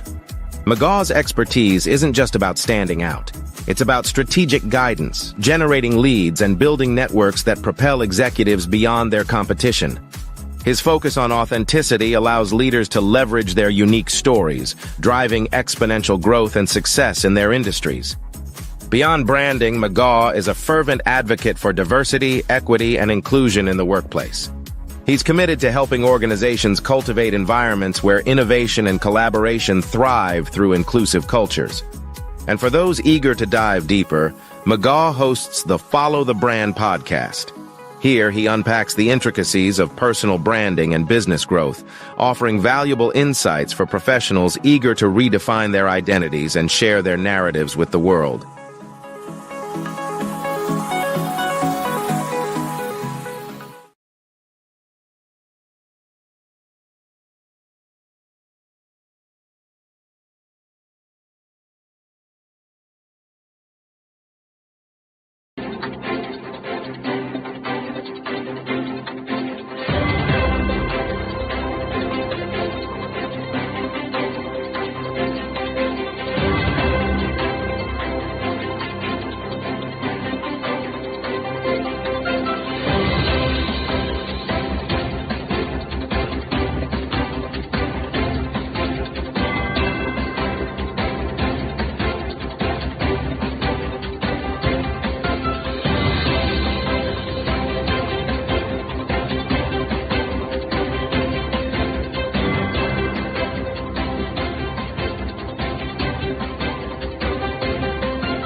Dr. Eric Kelly III and a host of phenomenal speakers from all around the globe for this 7-day virtual event that you don't want to miss. The mission of the Black Business Expo is to raise scholarship money from kids all the way from high school all the way from college. The Black Business Olympics is one of the largest Black business showcases in the world. It is an opportunity for businesses and companies to showcase their businesses globally. We are going to be giving away laptops up to $5,000 away to students. Again, I'm Olivia Appleberry, the founder of 2 Cents Finance and one of the speakers for the expo. I am so excited to see you there. For more info, go to www.blackbusinessexpousa.com or call 919-308-9090 and hope to see you there. I am Black Business. From the moment I wake until the time I sleep. Yes, I am Black Business. I am Black Business. Tell me, are you Black Business? I am Black Business. Do you support Black businesses? Listen, I support Black business because I am Black Business. Black Business Expo, one of the largest business showcases in the history of Black business in the world. The world! Sign up today at www.blackbusinessexpousa.com or call 919-308-9090. I am Black Business. I am Black Business. From the moment I wake until the time I sleep, I am Black Business. I am Black Business. Are you Black Business? Sometimes you got to hear the news from the Black perspective, and more specifically, Black publishers. And that's exactly why you have to download the Hey Tie app, the largest mobile app delivering breaking news, videos, and podcasts from 200 of your favorite Black publishers. Yes, 200 Black publishers delivering news as it happens, literally all in one app. Go to hayti.com or download the app in the Google Play Store or Apple App Store. It's completely free, along with information that you can trust, so go check them out. For the networking, Tandra believes that meaningful connections can unlock incredible opportunities.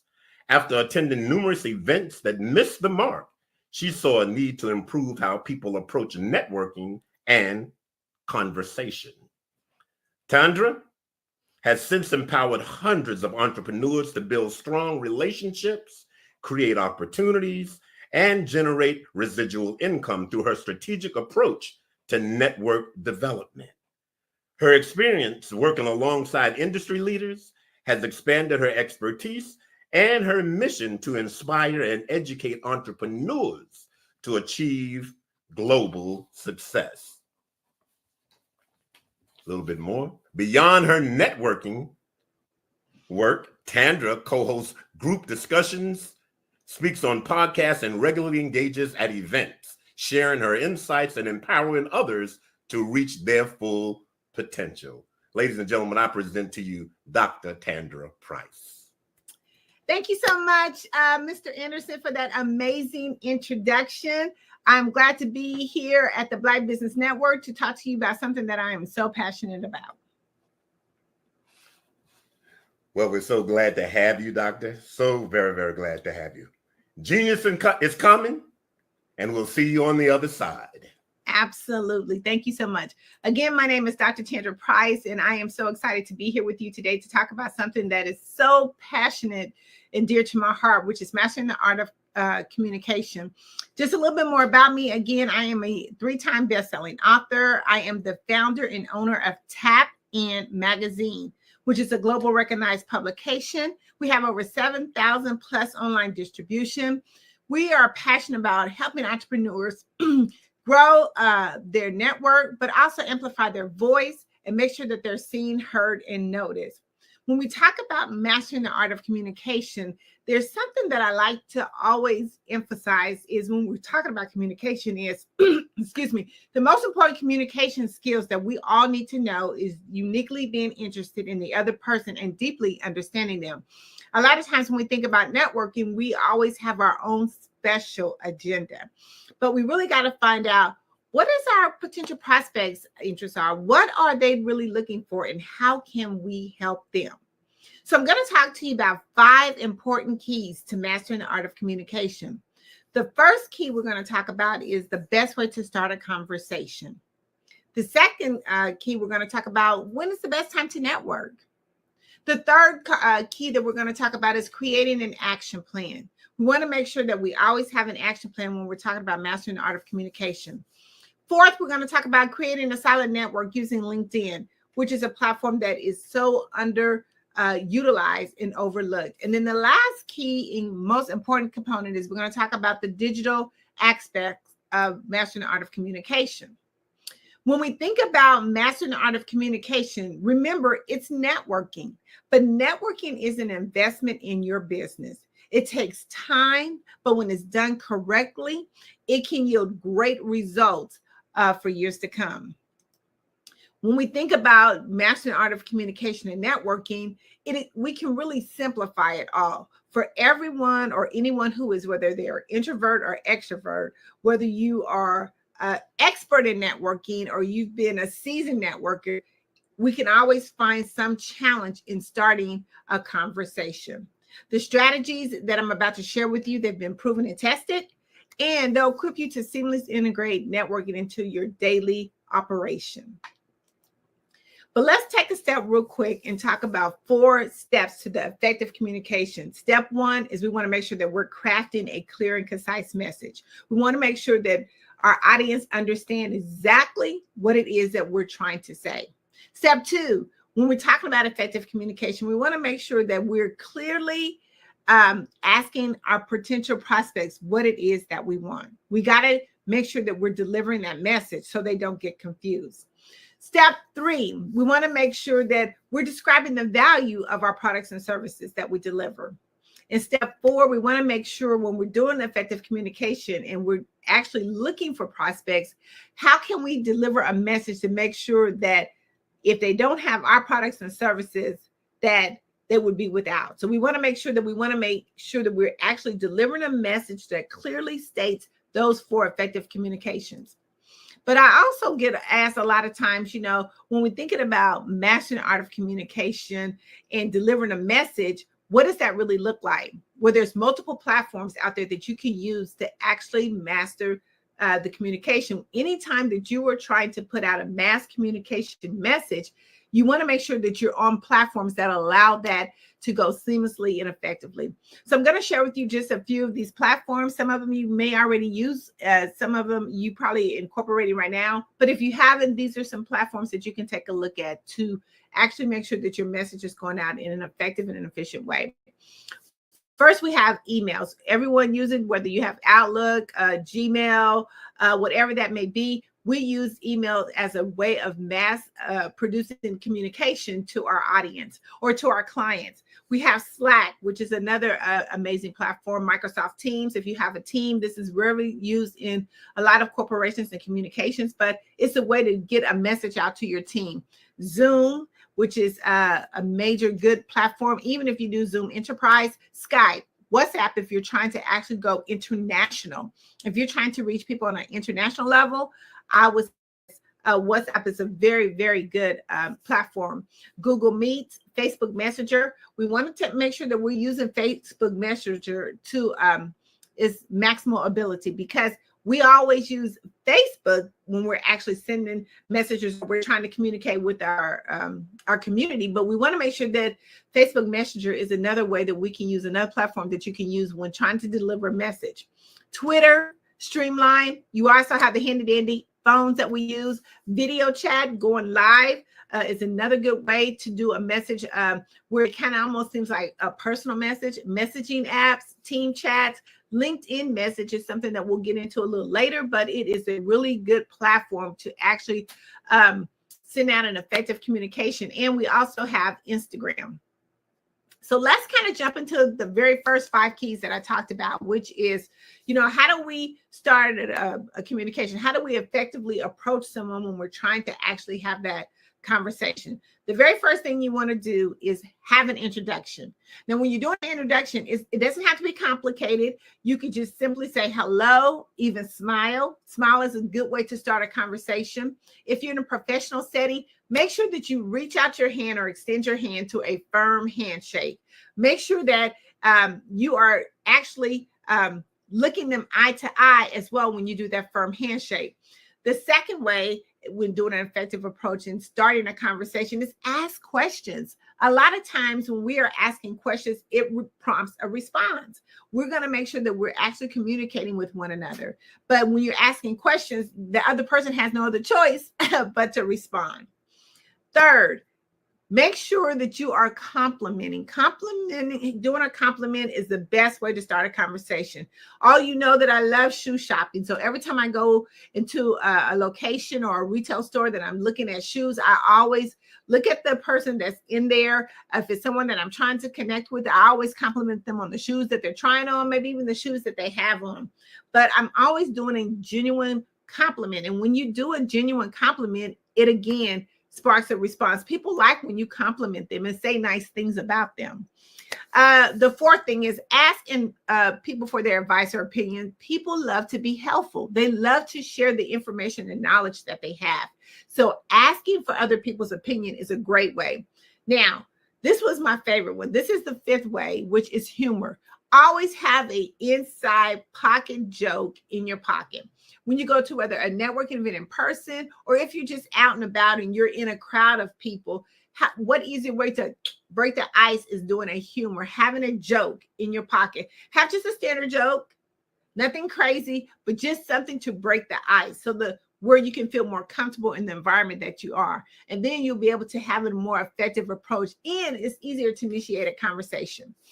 The last one, which is the 6th way of initiating a conversation, is always make sure that you are paying attention to your observations or your surroundings. Whether it's bad weather, whether you see people doing crazy things or just something funny, make sure that you're just paying attention, because that's a real quick way to initiate or ignite a conversation. It's just paying attention to the people or your observations around you. A lot of times we want to think about what are some places that we can network. It doesn't always have to be at a networking event. As we talked about paying attention to your observations or surroundings, there's tons and tons of places where you can network. For example, you can go to conferences or conventions. If you're out and about, those are amazing places. Professional association meetings, trade shows, business networking events, of course, whether that's in person or virtual. What about alumni gatherings, chamber events, meetup groups? You can do meetup groups, again, virtually or in person. A lot of times they have tons of meetup groups. If you're not familiar with it, go online to meetup.com and you can see all kinds of different locations where you can go. They have different events all the time, especially in your city. Workshops and seminars. Career fairs are the perfect place to network, because if you are an entrepreneur or business owner, you're looking to make connections. And a career fair is the perfect way, because there are people who are looking for employment, but they're also looking to connect and see what's out there in the community. Volunteer opportunities, a perfect opportunity, places to network, because now you're working on the same cause. You have something in common, something in interest. Toastmasters or public speaking clubs, social club, recreational groups, online networking platforms, community events, even festivals, or what about charity and galas? Those are amazing events for you to be able to places to network. Now, let's jump into the second or third key factor is the benefits of networking. Everyone says networking doesn't work for me, but networking really does. Again, if you do it right, it can yield great results. But when you network, there's tons of benefit for networking. One, we know that we have to network because it's a necessity for our business. But two, when you incorporate networking into your daily operation, to your daily business, not just once, but do it all the time. It's like when you're seasoning meat, you have to season it real good. And once you season it real good, it tastes real good. That's the benefit of it.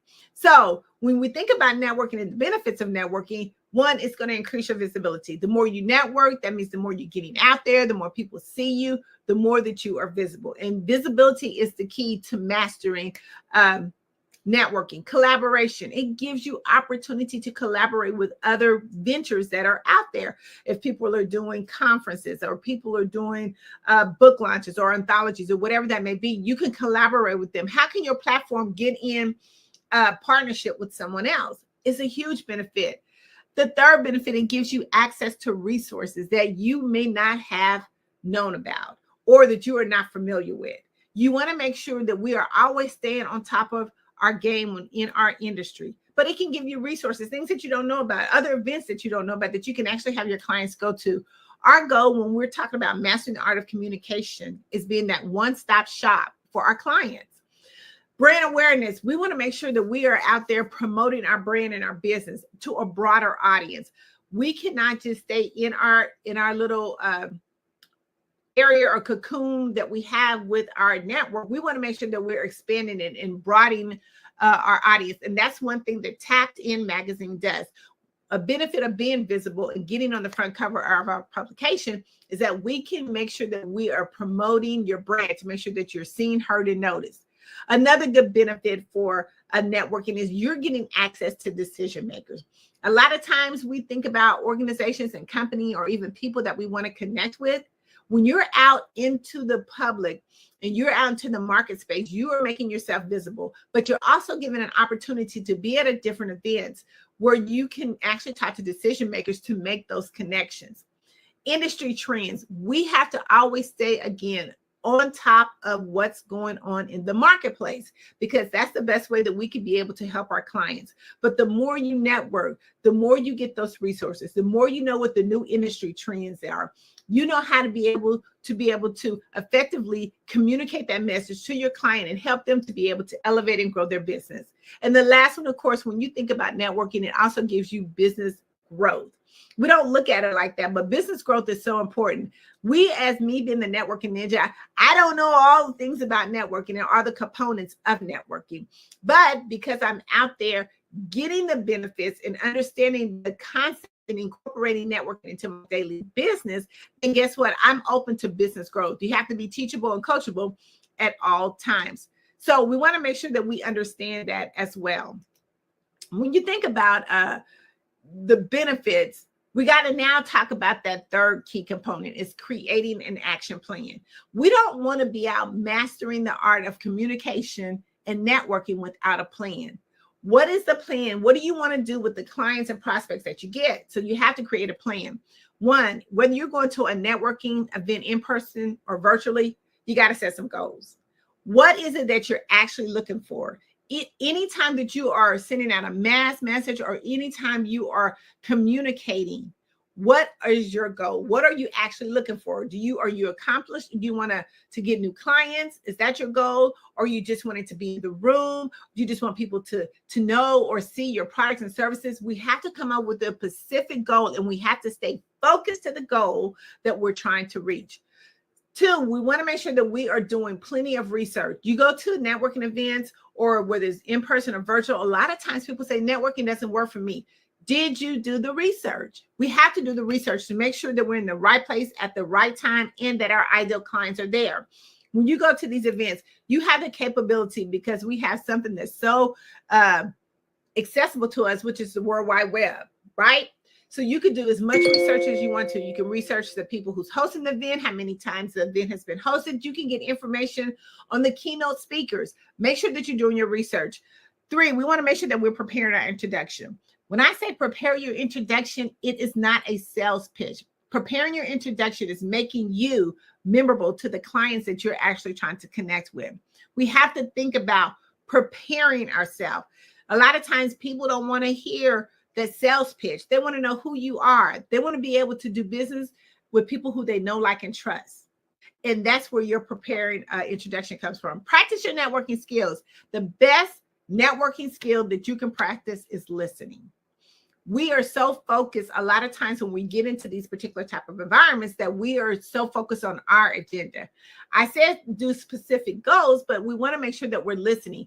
How do you be able to network You have to listen, because remember, networking or mastering the art of communication, you're not doing it for yourself, you're doing it for the next person. In order to do that, we have to be very active listeners. Make sure that your information is updated. All your digital presence is updated, whether it's your website, your payment link, your digital key card, anything that you are presenting to make a connection with someone, make sure that is updated. We only have that one chance. Remember, first impressions is everything. And when someone goes to your site or information and your stuff is not working, then they're going to go to the next person.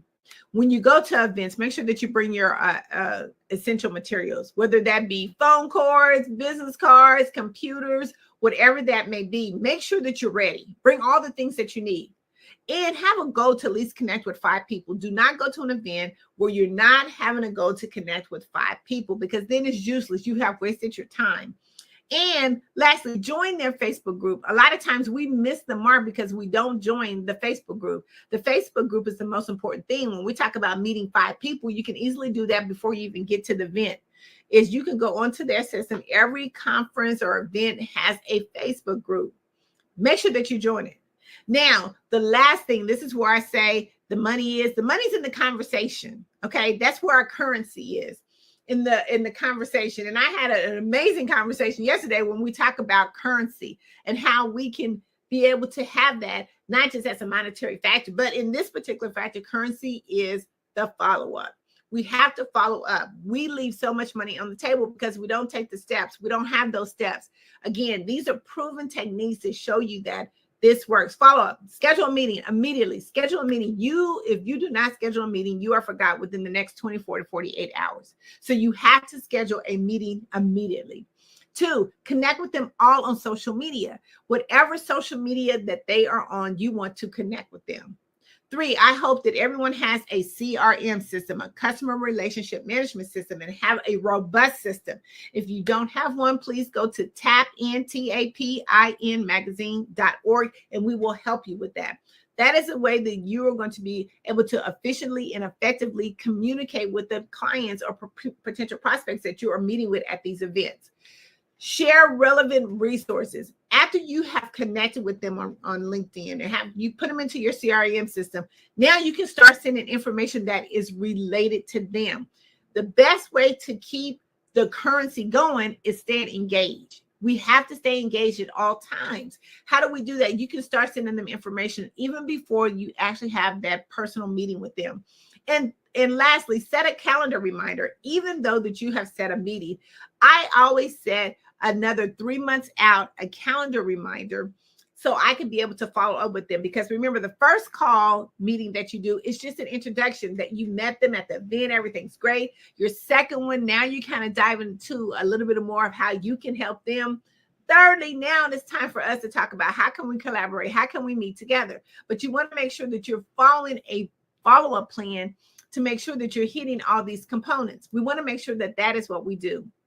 Again, when we talk about networking and mastering the art of communication, you have to know what kind of effective communicator you are or what effective communicator that you're trying to be around. I'm going to run through these very quickly. One is the social butterfly. Whether you're at an in-person event or virtual event, all these communicators at each one.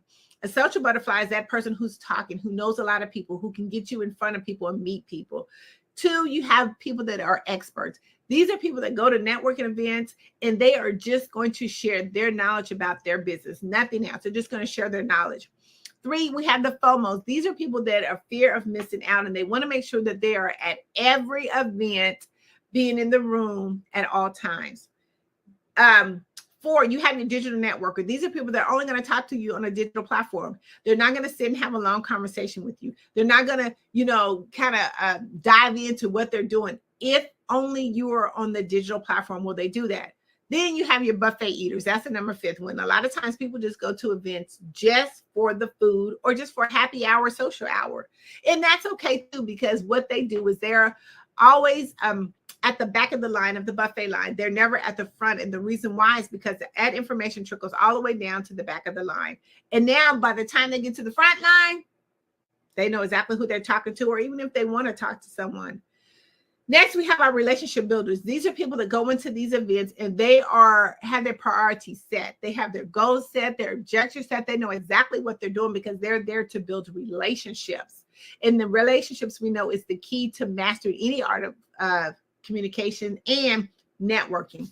Then you have your collaborators. These are people that are effective communicators, but they're looking to collaborate with you. How can we build a good conference together? How can we build a good workshop together? What do you have that I can now give to my clients? How can we collaborate? And the last one is innovators. These are future forward thinking people that are looking to what's going on in the future. What do you have going on in the next year or this year? They're always going to be looking to figure out how can they connect with you on a future forward process.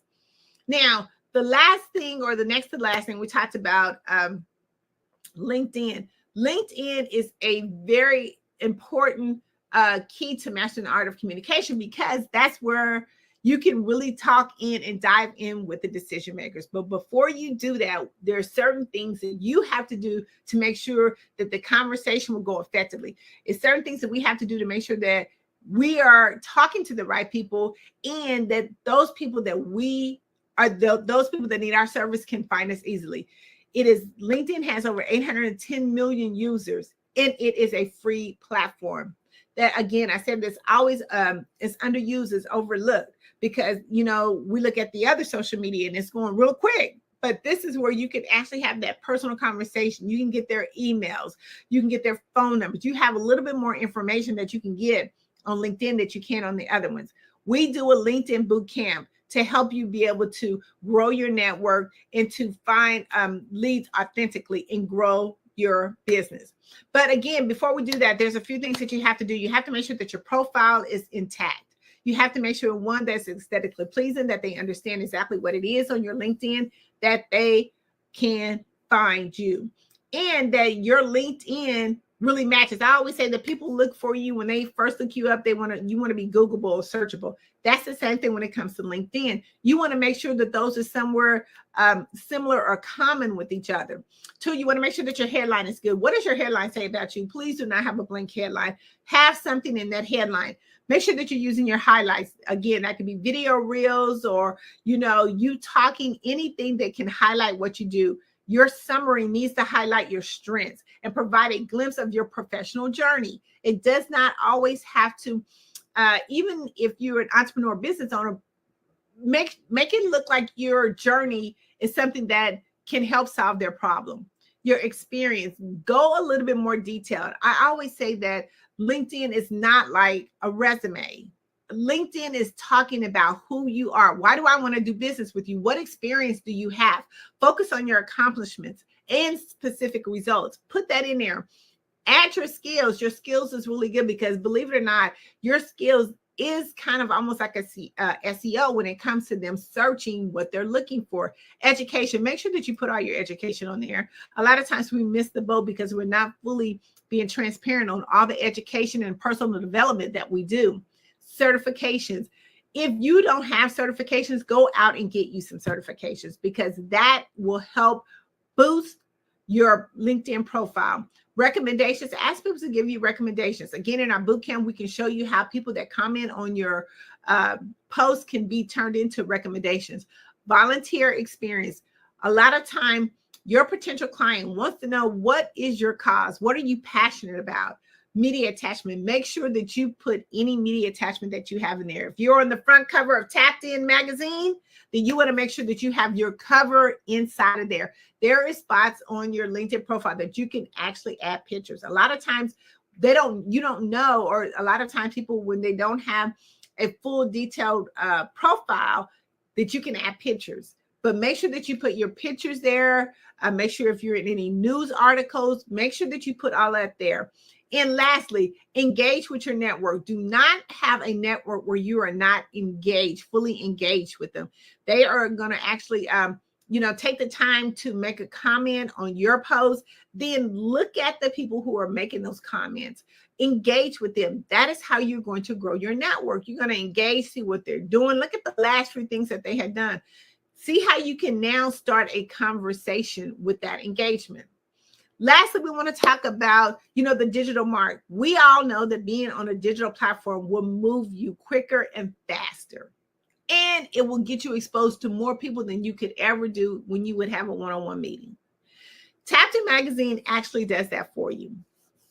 Being visible and broaden your horizon gives you so many key benefits. One, it makes you credible. Being visible puts yourself in a position to where you matter the most. A lot of times we don't look at it like that. We will go out and be business owners, and we will put together amazing websites, landing pages, things of that nature. But when you put all that together and you're still not visible in the marketplace, it really doesn't matter. So when you are visible, you are positioning yourself where you matter the most. 2, it gives you the credibility and authority to strengthen your brand and reputation. We need to show that we are credible and we are the authority in our industry. And being visible helps you do that on a global scale. That's why when Tapped In Magazine, you're put on the front cover of our publication, and we give you a 2-page spread or 2-page article in our publication. We want to tell your story.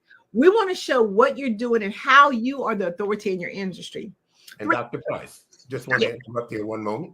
And I want to thank you, first of all, for being so much. Thank you so much for being with us on the Black Business Expo today. How can we get in touch with you? There any information you can put in the chat room for us? Yes. And real quickly, Stan Anderson, I want to tell you, go to Tap In Magazine. That is TAPIN magazine.org. Go there. You will find all the information that you need to be a part of our publication and to get connected further with me and be a part of our boot camp. Wow. Again, Tapped In Magazine, TAPIN magazine.org. Wow, beautiful. You gave us some beautiful information. I want to thank you so much. Thank you so much. You're welcome. The Black Business Expo's mission is to raise funds for high school seniors going to college or K-12 entrepreneurs. This expo is a fundraiser for students. You may go to www.blackbusinessexpousa.com to donate to the scholarship fund.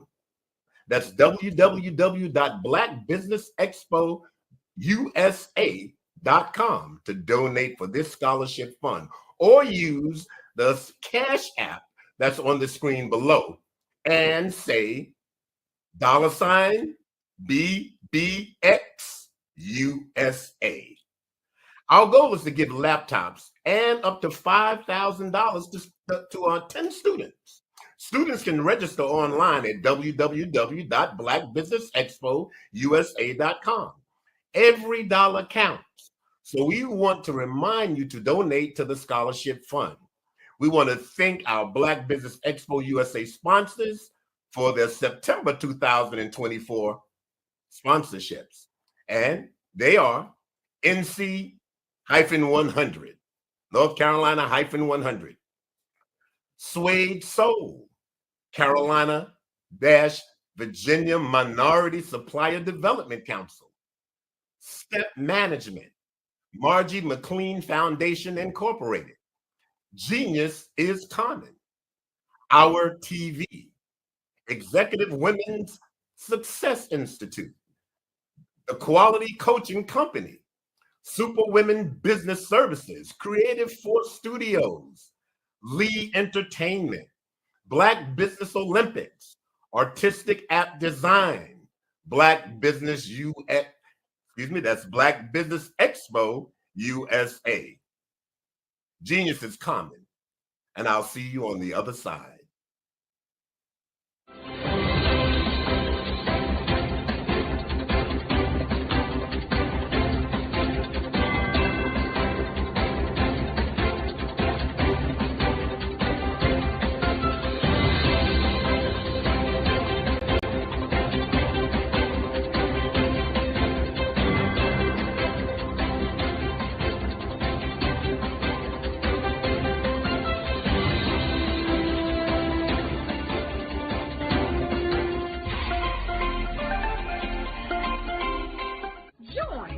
Dr. Eric Kelly III and a host of phenomenal speakers from all around the globe for this 7-day virtual event that you don't want to miss. The mission of the Black Business Expo is to raise scholarship money from kids all the way from high school all the way from college. The Black Business Olympics is one of the largest Black business showcases in the world. It is an opportunity for businesses and companies to showcase their businesses globally. We are going to be giving away laptops up to $5,000 away to students. Again, I'm Olivia Appleberry, the founder of 2 Cents Finance and one of the speakers for the expo. I am so excited to see you there. For more info, go to www.blackbusinessexpousa.com or call 919-308-9090 and hope to see you there. I am Black Business. From the moment I wake until the time I sleep. Yes, I am Black Business. I am Black Business. Tell me, are you Black Business? I am Black Business. Do you support Black businesses? Listen, I support Black business because I am Black Business. Black Business Expo, one of the largest business showcases in the history of Black business in the world. The world! Sign up today at www.blackbusinessexpousa.com or call 919-308-9090. I am Black Business. I am Black Business. From the moment I wake until the time I sleep, I am Black Business. I am Black Business. Are you Black Business? I am Black Business. Do you support Black businesses?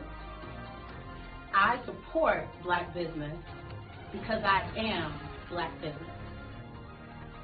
Black Business Expo, one of the largest business showcases in the history of Black America in North Carolina.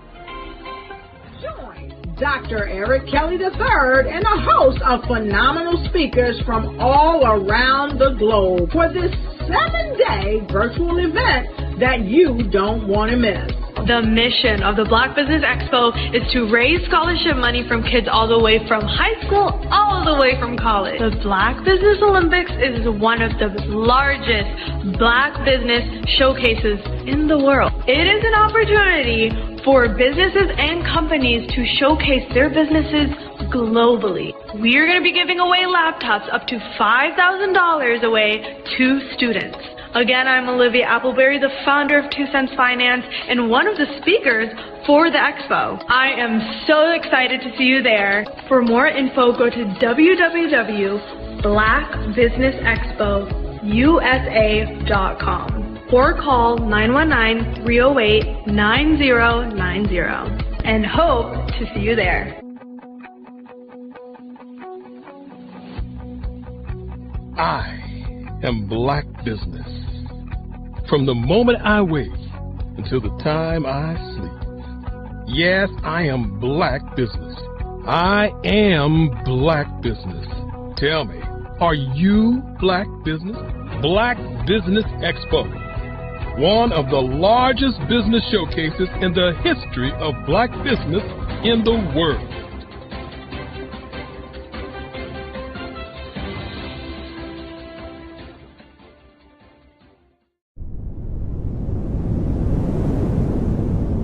Five-Star BDM, Brand Development Masters, is a professional consulting and advisory group keenly focused on business development services for the small to mid-sized business and entrepreneurs. Although every business is unique, they often share business development challenges that can be addressed through smart branding. Services include process improvement and operations, digital strategy and transformation, business intelligence, digital marketing, and personal branding. Our business and personal branding company has helped a number of professionals and organizations to optimize and grow. This results in more business, more opportunities, better reach, positive outcomes. Visit www.5starbdm.com today to learn more. Social media is evolving. It's more vibrant, more colorful, more energetic, and so are you. It's not just photos anymore. It's video, it's audio, it's subscriptions. And now there's Fanbase, a new monetized social network. Fanbase delivers the complete native app experience with full content monetization for every user. No algorithms that shadow ban your engagement or growth, and no ads. Follow anyone for free and subscribe directly to your favorite creators for $4.99 a month. Plus, show some love by tipping on any post. Also, make a Fanbase page and monetize your content the same way. Finally, connect with your followers by posting the amazing content you already create. And now, get paid for it. It's time to energize and monetize, because everyone's a fan of something and everyone has a fan base.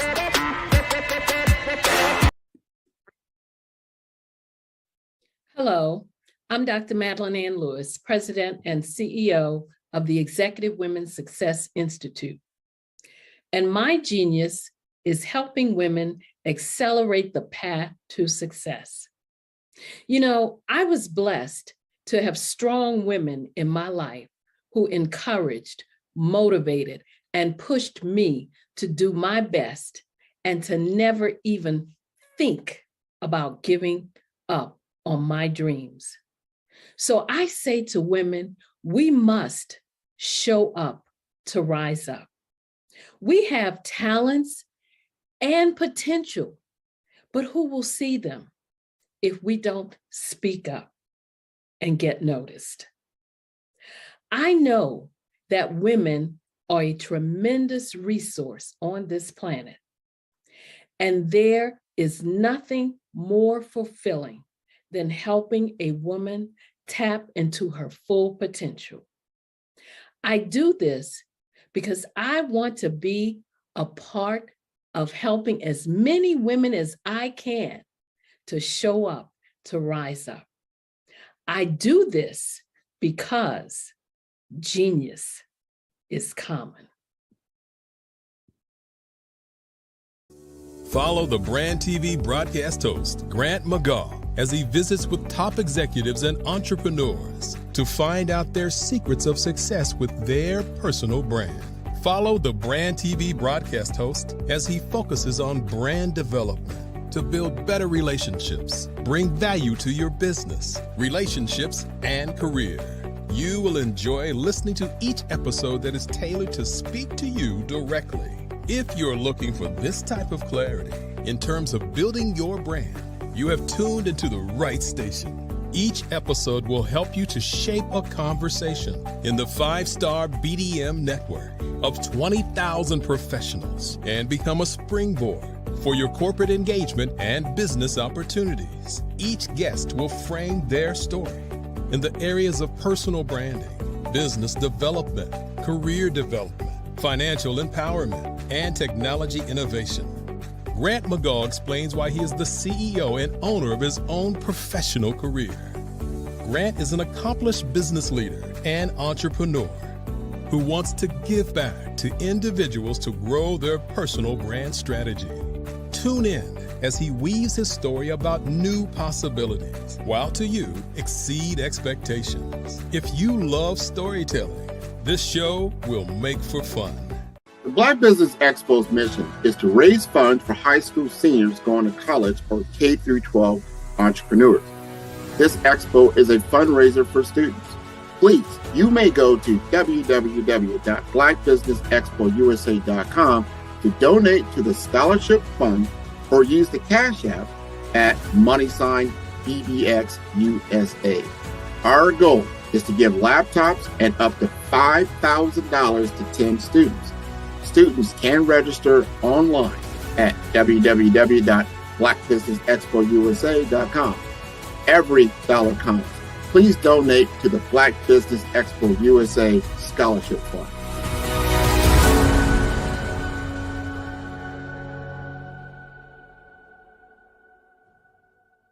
Hello, I am Dr. Eric Kelly III, the visionary strategist and founder of the Black Business Olympics. I invite you to showcase your Black-owned businesses on the Black Business Network global stage. The Black Business Olympics is a global Black Business Network platform that propels Black-owned businesses into the international spotlight. By showcasing your business on the Black Business Olympics platform, you can reach a worldwide audience of potential customers, partners, and investors. You can also establish yourself as a thought leader, an expert in your field, attract lucrative partnerships, and more speaking engagements. In addition, the Black Business Olympics platform provides a valuable opportunity to connect and collaborate with like-minded entrepreneurs and business professionals from around the world. This can lead to new business opportunities, ideas, and relationships. Finally, by sharing your story and expertise on the Black Business Olympics platform, you can inspire and empower others. This is a powerful way to make a positive impact on the world and leave a lasting legacy. If you are a Black-owned business owner, I encourage you to seize the opportunity to showcase your business on the Black Business Olympics platform. It is a once-in-a-lifetime opportunity to make an indelible mark on the world. Be one of the 1,000 visionary entrepreneurs who are changing students' lives, shaping industries, and leaving an unforgettable legacy for their families. Unleash your voice on our global stage and watch your business thrive. Black Business Olympics is one of the largest Black business showcases in the history of Black business in the world. Yes, the entire world. Just give me a call today at 919-308-9090.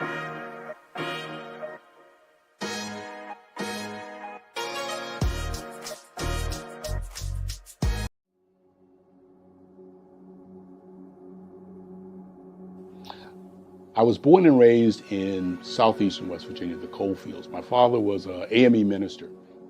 For me, I was very fortunate. Even though I grew up in the segregated South, I was surrounded by flourishing Black businesses.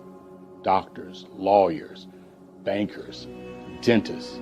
They were all there and they were all successful. And I guess that's part of my dream, is to see that success come back. My name is Joseph Simmons, and I am the founder of the Center for Micro-Entrepreneurial Training. We have this moment in time where we can change the trajectory of people. And our focus is on women, Black and brown entrepreneurs, and their access to capital, their ability to build thriving businesses, the ability to employ people. There's a study that showed that in those three communities, especially Black and brown communities, $1 stays in those communities for 30 minutes. In white community, $1 stays in their communities for 8 hours. So think about it. For you in a Black or brown community to get gas, to get food, to go to a restaurant, you've got to leave your community, take those dollars out of that community and take it to another community that's already being well served. So if we can reverse that, if we can go from 30 minutes to an hour to 2 hours, that's progress. That's what we need to do. I was with SCORE. And then in May of 2020, of course, the events happened in regards to the murder of George Floyd. The other thing that I was experiencing was the denials of federal funds for small businesses. And it revolved around one thing. These businesses were not being prepared for grants and for government programs. And I came up with the idea for the Center for Micro-Entrepreneurial based off those two things. Morgan Stanley had a report out in 2020, first quarter, and it talked about there were 3 groups that were massively devastated by COVID-19 on their business. That was 1, women, number 2, Black, and number 3, brown entrepreneurs. The research showed that they had less cash on hand, they had less opportunity to go into a bank and get money, and they were very dependent on family and friends to keep their business up and running. If we can focus on those 3 groups, then we can have a dramatic impact on our communities. Really, the focus is on 3 areas. And those 3 areas are 1, the people, number 2, the courses, and number 3, your support network. Here at CMAT, we will provide you with the fundamentals for generational success. And you will be creating a vibrant community by attending our 5-day immersive training course.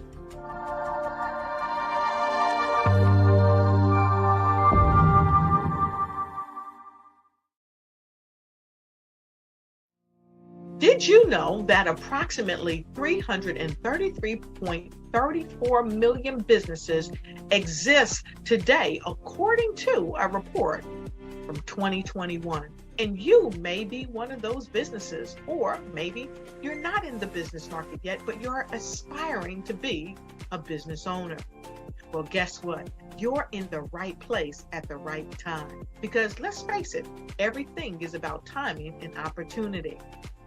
Hi, my name is Dr. Lotus Richey, and I'm the CEO and founder of the Lotus Richey Coaching and Consulting LLC, along with the Lotus Richey Ignite Show. 15 minutes of success with Dr. Lotus Richey, as well as books to boom your business and bring who you are. And today, I want to bring this amazing message to you about the Black Business Network and the Black Business Olympics. See, the Black Business Network and the Black Business Olympics is designed to help people just like you, that's right, that look like me, to take their business to the next level. Not just in your front yard or your backyard, but globally.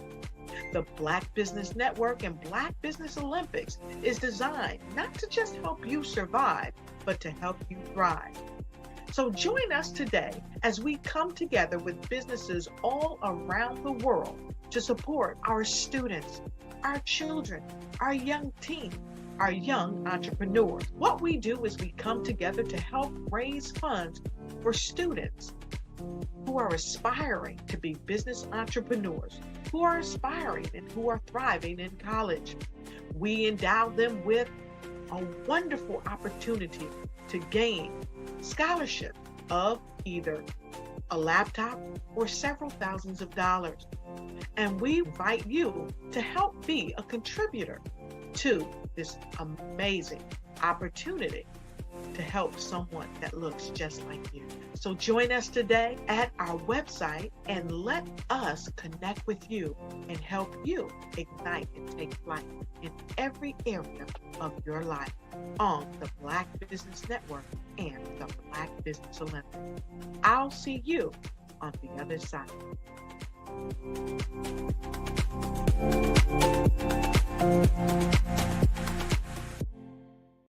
Every speaker has a moment where their words can spark inspiration, drive change, and transform lives.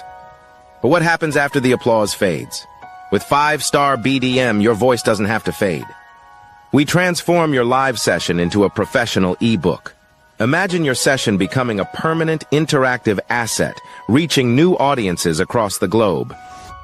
Like Grant McGaugh and Dr. Eric Kelly III, whose session on the Mindset Revolution continues to inspire thousands through their custom ebook. Your ideas can become a lasting impact. Turn your session into an ebook that not only tells your story, but expands your reach, builds your brand, and engages your audience.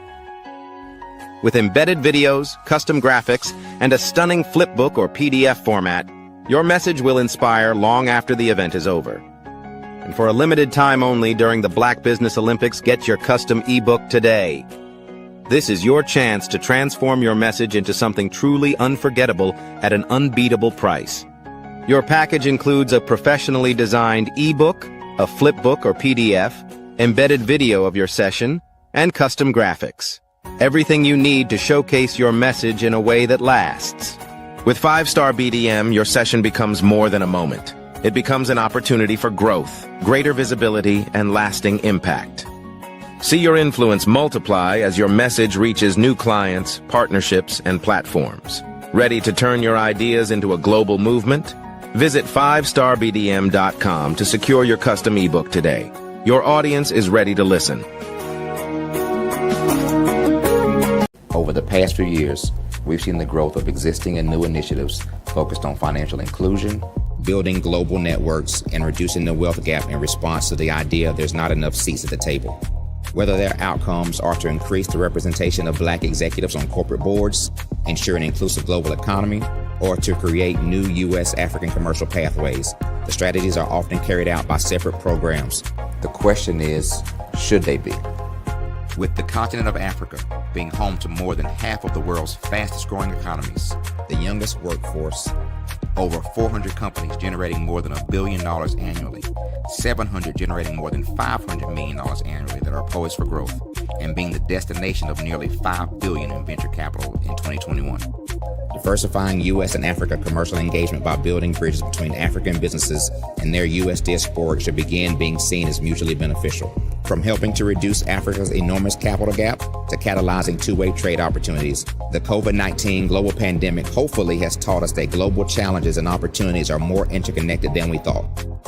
During the pandemic, African companies like Unicorn Flutterwave, insurance provider Reliance Health, ride-hailing app Yasir, and 54Gene, the continent's first bank of DNA on people of African descent, proved that when African companies have access to networks, capital, and information, they grow big, grow fast, and create solutions that are valuable to the world. This is why Be Direct was created. We are the first U.S.-based but African-centric board preparedness and board search company designed to connect U.S. Black talent and corporations to African businesses. Unique and fundamental to Be Direct's success is our process of helping board candidates adapt their experience and networks to an African context before they're connected to high-growth companies that are looking to locally and globally scale.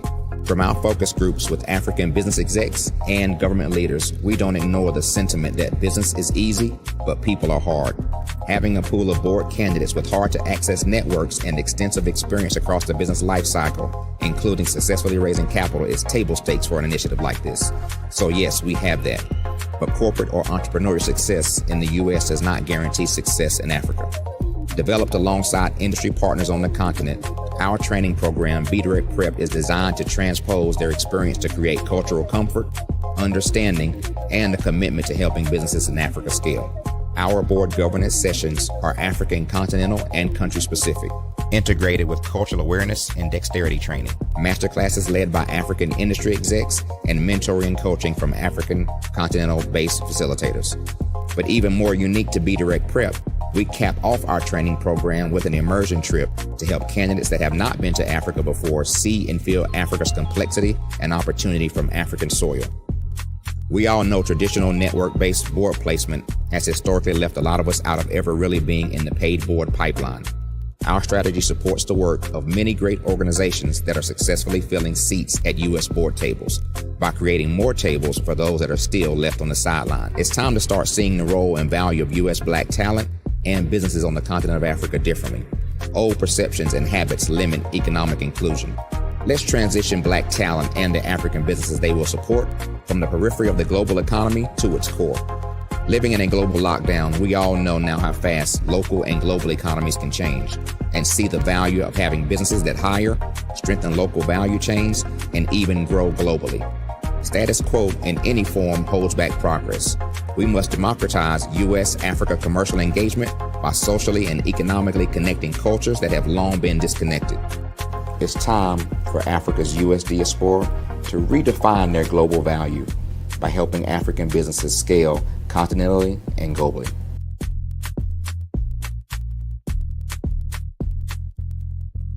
Hey guys, my name is Caden. I'm the CEO of Caden Teaches, and my genius is teaching kids about financial literacy. Throughout my financial products, such as my financial flashcards, my activity book, and my newest project, my financial bus, which I bought.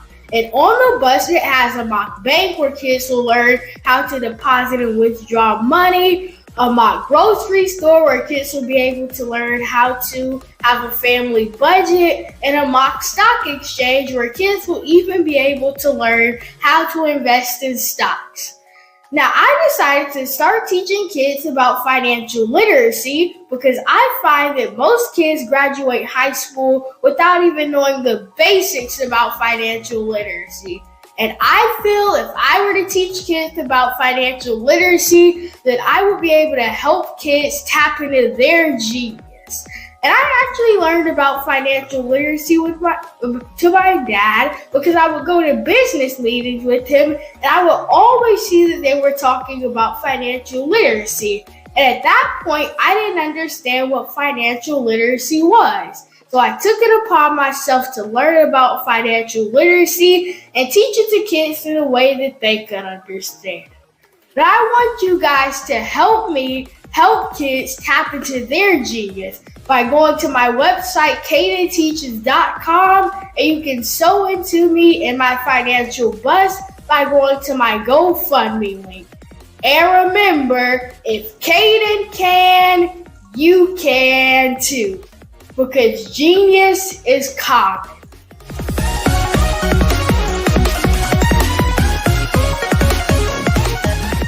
Ladies and gentlemen, get ready for an experience like no other. Tune in every Monday at 1 p.m. Pacific Standard Time for The Mary D. Show, where the ordinary meets the extraordinary. The Mary D. Show brings you powerful insights and inspiring stories from a diverse range of guests. Join our incredible host, Mary D. Welch, as she sits down with thought leaders, business owners, and changemakers, sharing their journeys and successes. From career professionals and entrepreneurs to educators and beauty advisors, Mary D. Welch interviews sports figures and health enthusiasts, offering a platform for extraordinary voices. Explore the world of extraordinary people and places in business and finance, homes and real estate, beauty and wellness, education and empowerment, sports and health, and more. Want to be a guest on the show? Call 619-669-8603 or email Mary at marydwelch.com. Visit www.marydwelch.com to learn more. I'm Ramon Ray, founder of Smart Hustle Magazine and smallbiztechnology.com.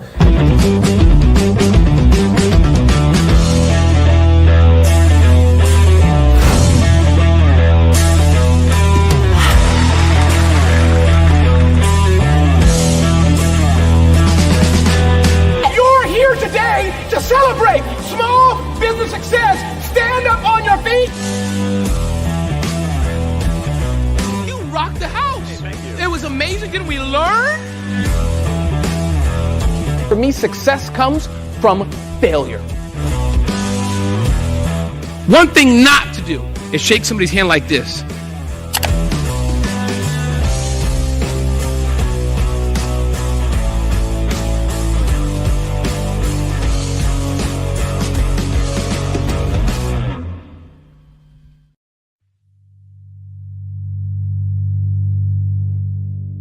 So what we have to do is when we get in a spot, we need to create some spots for us. That's the main thing. We need to be able to be in a position where we're able to create those spots for us. For me, being an entrepreneur, I'm not just going to get a business and then leave you sitting high and dry. If you ask me some questions about entrepreneurship, I'm going to give you as much as I've received. I've seen people who made it, and then when you ask them, it's like, okay, now you have to pay me for the information, the same information I got for free. We probably in totally different cities. There's no way that we're going to bump heads or anything. We're not competing. Bring me up with you. And so I just think that whatever education that I have, then I need to be able to give that to my own as well. So create the spots. You can create the spots when you get there. Hey everyone, it's Grant McGaw, CEO of 5 Star BDM and host of the award-winning Follow the Brand podcast and TV series, where I help you to build a 5-star brand that people will follow. My genius is personal brand development through intelligent communication and helping you achieve your business and career goals. I am a requested speaker on digital technology and brand development issues.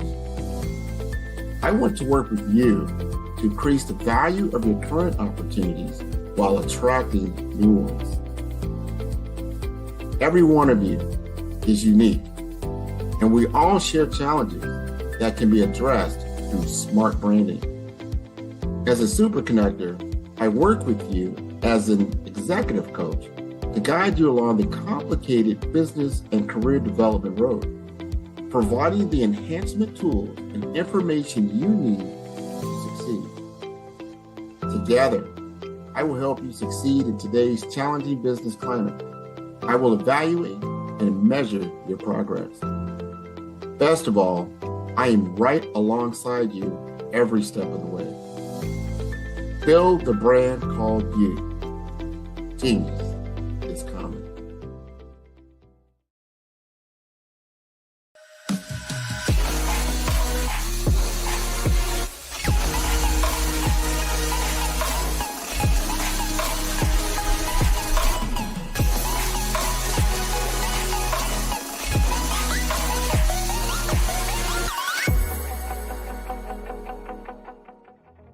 Producers, directors, I met designers, and then everybody says, oh, this is my 6th year coming, and oh, this is my 4th year coming. Shout out to New York. We're in New York in like 7 hours. Oh my gosh, yes, we have a 6:58 flight, so. We gotta go home. We gotta go. We gotta go. Yep. Let me tell you something. Every single person that's come through the store has spoke so highly of you, and what a great event this is. Yes. I'm representing DJ Darryl, who is a platinum producer. He did the hit track for Tupac Shakur, Keep Your Head Up, Snoop Dogg, Keisha Cole.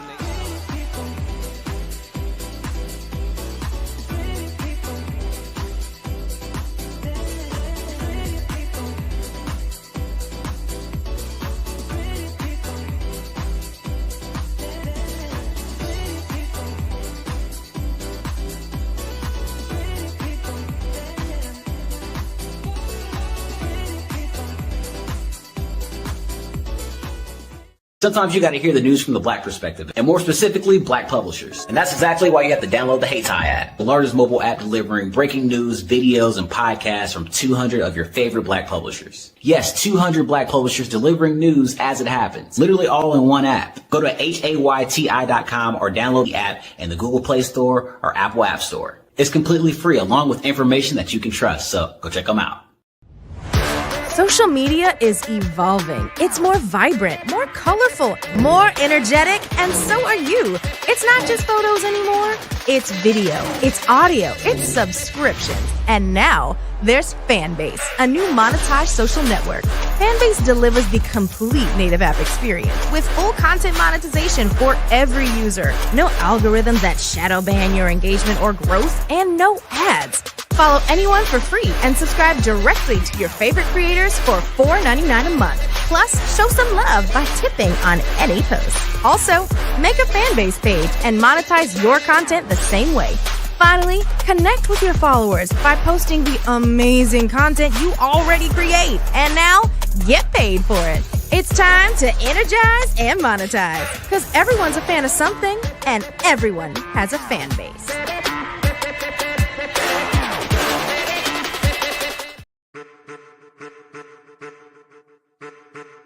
I am a child of the Most High God. He has gifted me in ways that I could not even imagine and didn't know.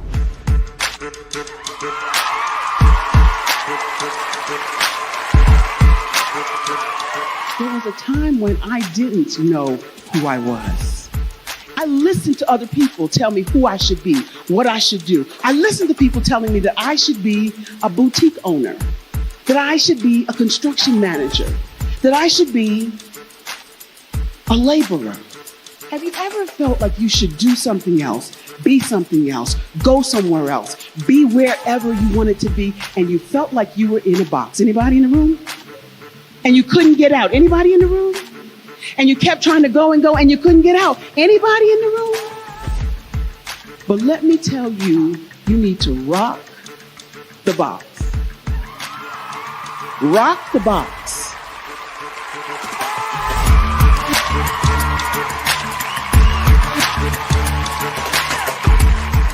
I am engaging, inspiring, and empowering.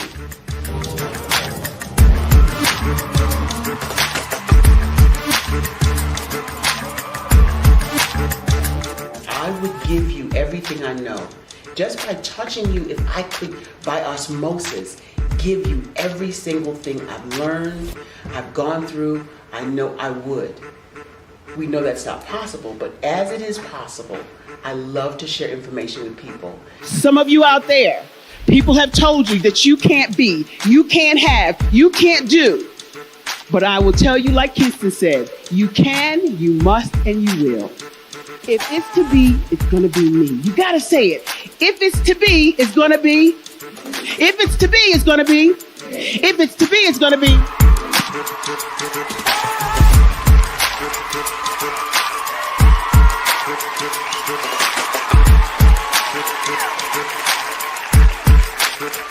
Barbara is because she believed what her mama said about her and not what other people told her.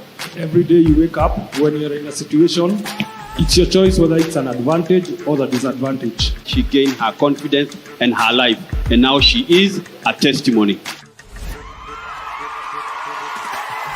If I can help you elevate yourself, then I feel like I'm elevating my own self as well.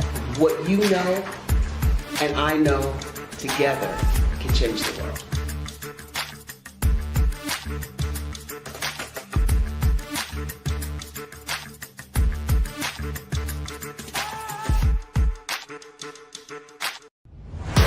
Social media is evolving. It's more vibrant, more colorful, more energetic, and so are you. It's not just photos anymore.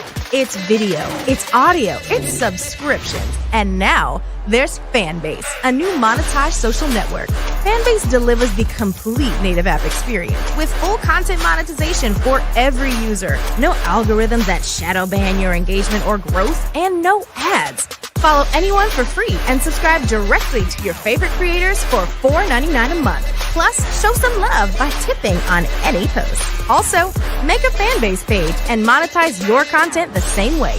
Finally, connect with your followers by posting the amazing content you already create. And now, get paid for it. It's time to energize and monetize. Because everyone's a fan of something, and everyone has a fan base. Are you searching for a website that truly reflects your mission and vision? The 5-star BDM Website Services portfolio, led by Grant McGaw, transforms ideas into impactful digital platforms for personal brands, nonprofits, and small businesses. Each project in our portfolio tells a unique story. From JADICC, an infection control expert organization with professional polish, to Ekaba World Community, a dynamic hub for events and memberships, and Pink Lotus Project, empowering women with donation and program features, every site is crafted using our Brave branding framework and mobile-first development. Our portfolio is more than a gallery. It highlights project context, purpose, and measurable outcomes.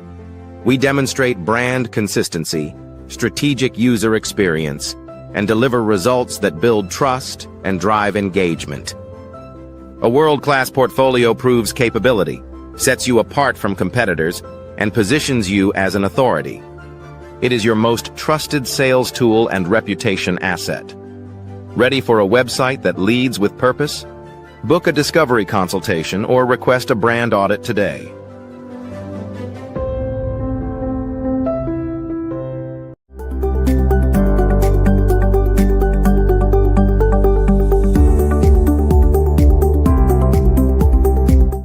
Katie Bennett, and I own Lexicon Presents Publishing. We are a publishing and media company that helps you take your story and share it with the world.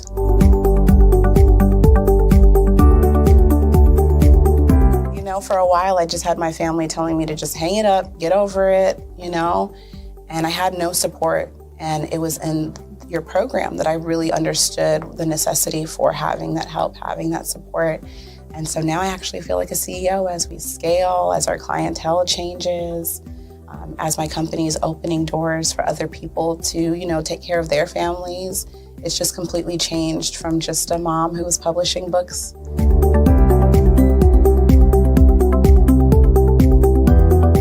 I was at a point where my job, although it was paying really well, wasn't enough. And my business was always in the red, and I was tired of it. And so I came in just hoping to get some sort of help to just not end up in the red every month.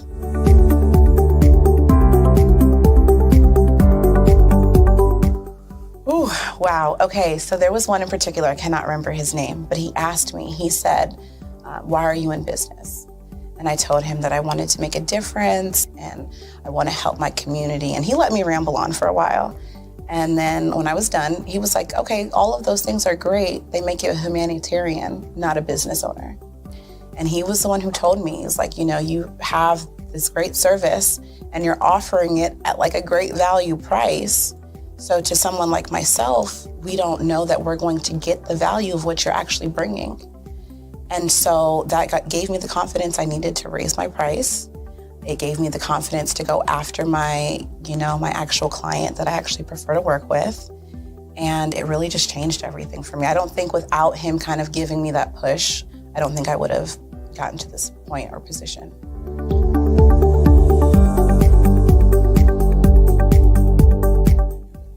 Wow, the benefits is just having a coach that holds you accountable. They set goals with you. That's been my favorite part. She has amazing experience, and so she brings her strategies and her ideas, and she helped me narrow down, what services I actually wanted to offer, how I could actually continue to offer it, how many clients at one time could I have. All of the information that she's given has just really transformed my entire company. And so I know I would have never gotten to where I am today and having some of these partnerships that I'm, having now without her help.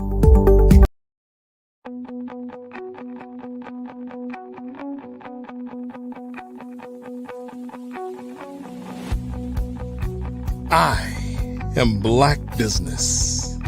From the moment I wake until the time I sleep. Yes, I am Black Business.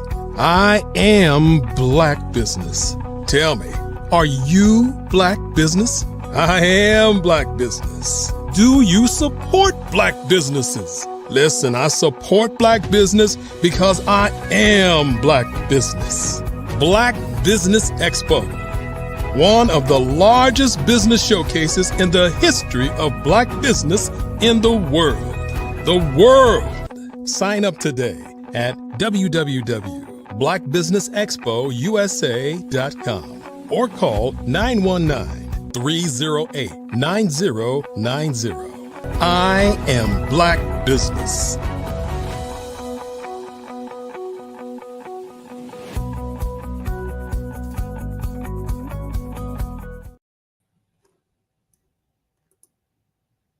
Hello, everyone. Good day, business owners, entrepreneurs, thought leaders, and corporations, and welcome to the Black Business Network. My name is Grant McGaw, CEO of 5-Star BDM and host of the award-winning Follow the Brand podcast and TV series, and I am your business moderator for this day on the Black Business Network. The Black Business Network is a global community that is sharing its knowledge to empower and inspire Black businesses throughout the world. And we have speakers from North Carolina, London, Singapore, Africa, Japan, and cities all over the United States. The Black Business Network is a global community, and we are going to educate businesses about businesses. And I want to bring to the stage today, we have Edwin Afamefuna and his wife, Sasha, and we're going to talk to them today about Smart Cookie Learning. Edwin is a passionate educator, coach, and CEO of Smart Cookie Learning, a company redefining the tutoring experience with creativity, care, and cultural excellence. And with over a decade of teaching and mentoring experience, Edwin brings an unmatched ability to connect with students of all ages through engaging, high-impact academic support. So whether guiding a child through math or mentoring teens on time management, his sessions blend structure with heart. A champion for academic confidence, Edwin uses humor, empathy, and real-world relevance to unlock each learner's potential. And as CEO, he leads with the belief that every smart cookie deserves not just educational success, but the self-belief to match. And Dr. Sasha, his wife, she is the executive director and strategy of learning experience of Smart Cookie. And Dr. Damir Afemefuna is an education strategist, researcher, and equity advocate with over 15 plus years of impact across education, healthcare, and research sectors. So I would like to bring them both to the stage to join us on the Black Business Network. How are both of you doing? We're doing fine. We're doing great. We're doing great. I tell you, it is a pleasure to see both of you. I've known Sasha for a very long time. She actually worked with me at the National Association of Health Services Executives. So I'm very proud of her to see her again in the education fields, mentoring our young youth to get them to a higher level. And Edwin, this is my first time meeting with you. And my first question will be toward yourself, and that is, what inspired the creation of Smart Cookie Learning, and how did your early experiences as an educator shape its vision? That's a very great question. Coming up, mentoring our youth, being a teacher, being an educator, I felt there was a gap. And what inspired me to bridge that gap is I wanted to be a difference, just like I am in the classroom. I wanted to take what I do in the classroom extensively and bring it out to the world. I wanted to share it with the world. When I teach, I offer real world experiences. I use rap lyrics, poetry, different things to reach my students. I use skit building. We do skits. We do different I touch on different learning modalities to reach my students. So I just wanted to share that with the rest of the world. Well, I'm glad you're sharing with us. Now, I detect a New York accent, but I know that you have some African roots as well. So you are a true American African, I would say. Is that correct? Yes. I think that is awesome. And then you're very accurate, because my mother was actually born in New York, my father in Nigeria. So yeah. I can hear it. I can hear it. I can hear it. I can hear it. That is great. And I know Dr. Sasha, now I know you bring a pretty rich background in education and healthcare and research. My question for you is, how did you merge all those experiences into your strategic approach at Smart Cookie? Yeah, thank you for asking. I have had the pleasure of working in both the education sector, the business sector, as well as healthcare.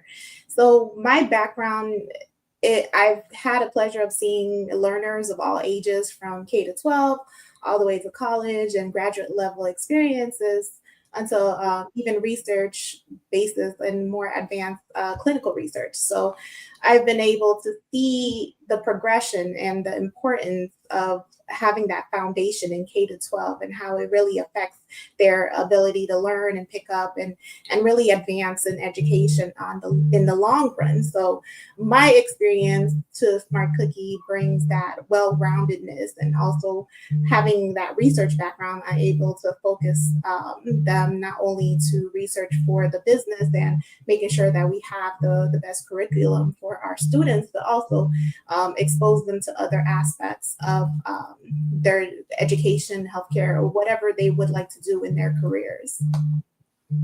That's so.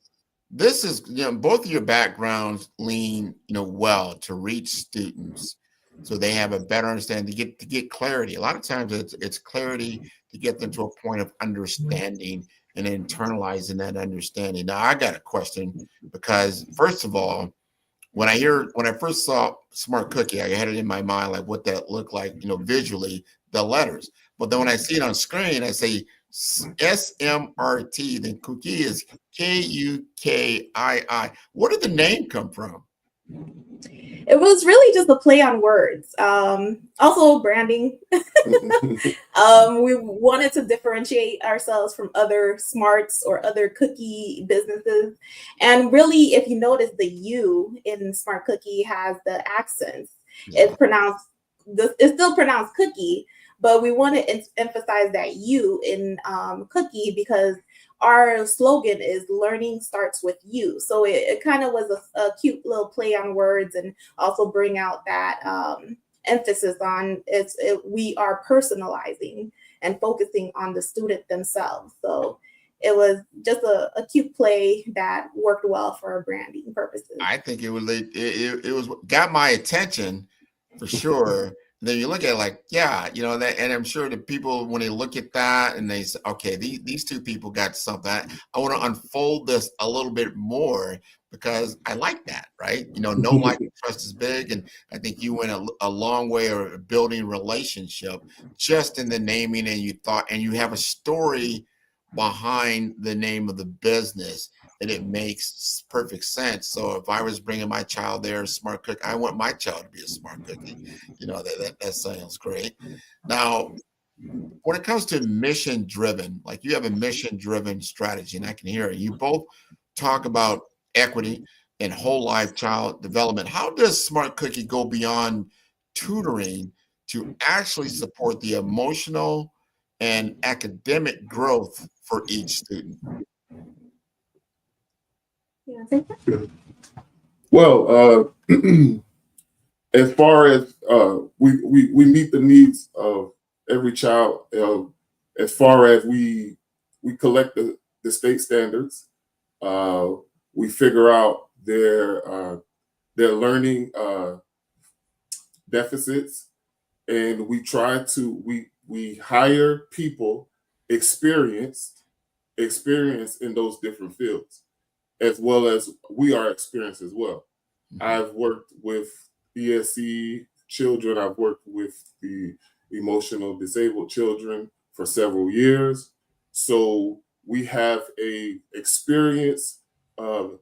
vast experience of people in our circle to foster those children so that they can have an enriched learning environment. That's important. And I want to hear from Sasha around this, like the ideal, you know, student, like who's the ideal student who really needs Smart Cookie? I mean, you know that they will get a great experience. Give us an example of that. Yeah, the ideal student, right now we're focusing on primarily K to 12 students. That's from kindergarten to high school, looking to advance into college. So we're really focused on those students and what their needs are. So we try to evaluate each student and see where their deficits are and figure out where they need the most focus. And that's whether, no matter what subject area, if we need to customize a plan where we're looking at different subjects at different times, we're able to do that. Going back to our mission, we really want to provide like high quality, personalized academic support and whatever aspect that means in terms of their education. If it's homework help, if it's skills building, if it's different tutoring in different aspects, or even if they need assistance in their standardized test prep. So we really want to center around the students in every aspect of our program and really build and mentor them towards. We really want to focus on confidence, because I think the key in learning and education is having that confidence to know that you can do it and that you can succeed. And even if it's hard, you can get it. What you just hit on a big note there, the confidence. I know especially when I was in that K through 12 time period, and I come across, maybe it was algebra, maybe it's geometry. It was something that I just initially looked at it and I just like, man, this is going to be way beyond my capabilities. So I lacked confidence, but I did have someone that kind of, took like where I was, what I did know, and then they built on that to get me to a point where I can then systematically begin to solve those types of problems on my own with great confidence, because I knew how to do it and I followed the instructions. My question would be, and this will be to Edwin, what makes your approach to academic coaching different from traditional tutoring models, and how do you integrate creativity into your sessions? That's a great question. Well, being in the school system, I've seen other companies, other learning centers, not really hit or align with that state standard. They have their own private curriculum, and there were, in my experiences with my students in the classroom that partook in those learning centers, there was a gap. There was a learning deficit because their program was not aligned to whatever state standard they were using. So I want to have realignment, bridge, take what they're learning in the classroom and reinforce it in my tutoring, in my business, so that the kids will be familiar, so it will strengthen and help them master their skills going forward for their standardized testing. Because several of our kids, even it doesn't even matter race, it doesn't matter. Several of our kids in this community are below that target mark, and when they go out and get extensive help from these other companies, those companies have private curriculums that I feel like they just put in place just to get monetary advancement.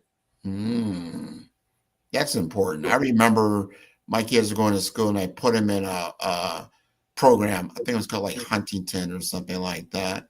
And it was pretty expensive to do. They did get some good principles. I think it helped them over time. But having a unique way of reaching these kids so they get to the point where they understand what it is that they're learning and the why behind it. You know, I always used to hate learning something. And even today, it'd be like, well, Grant, how did you apply algebra? Like, I'm not real sure, but but depending on what I was doing, it wasn't so much the algebra itself, but using critical thinking. Critical thinking was big. You know, how to solve a problem systematically, how to like get, you know, to utilize different resources to get to a positive result.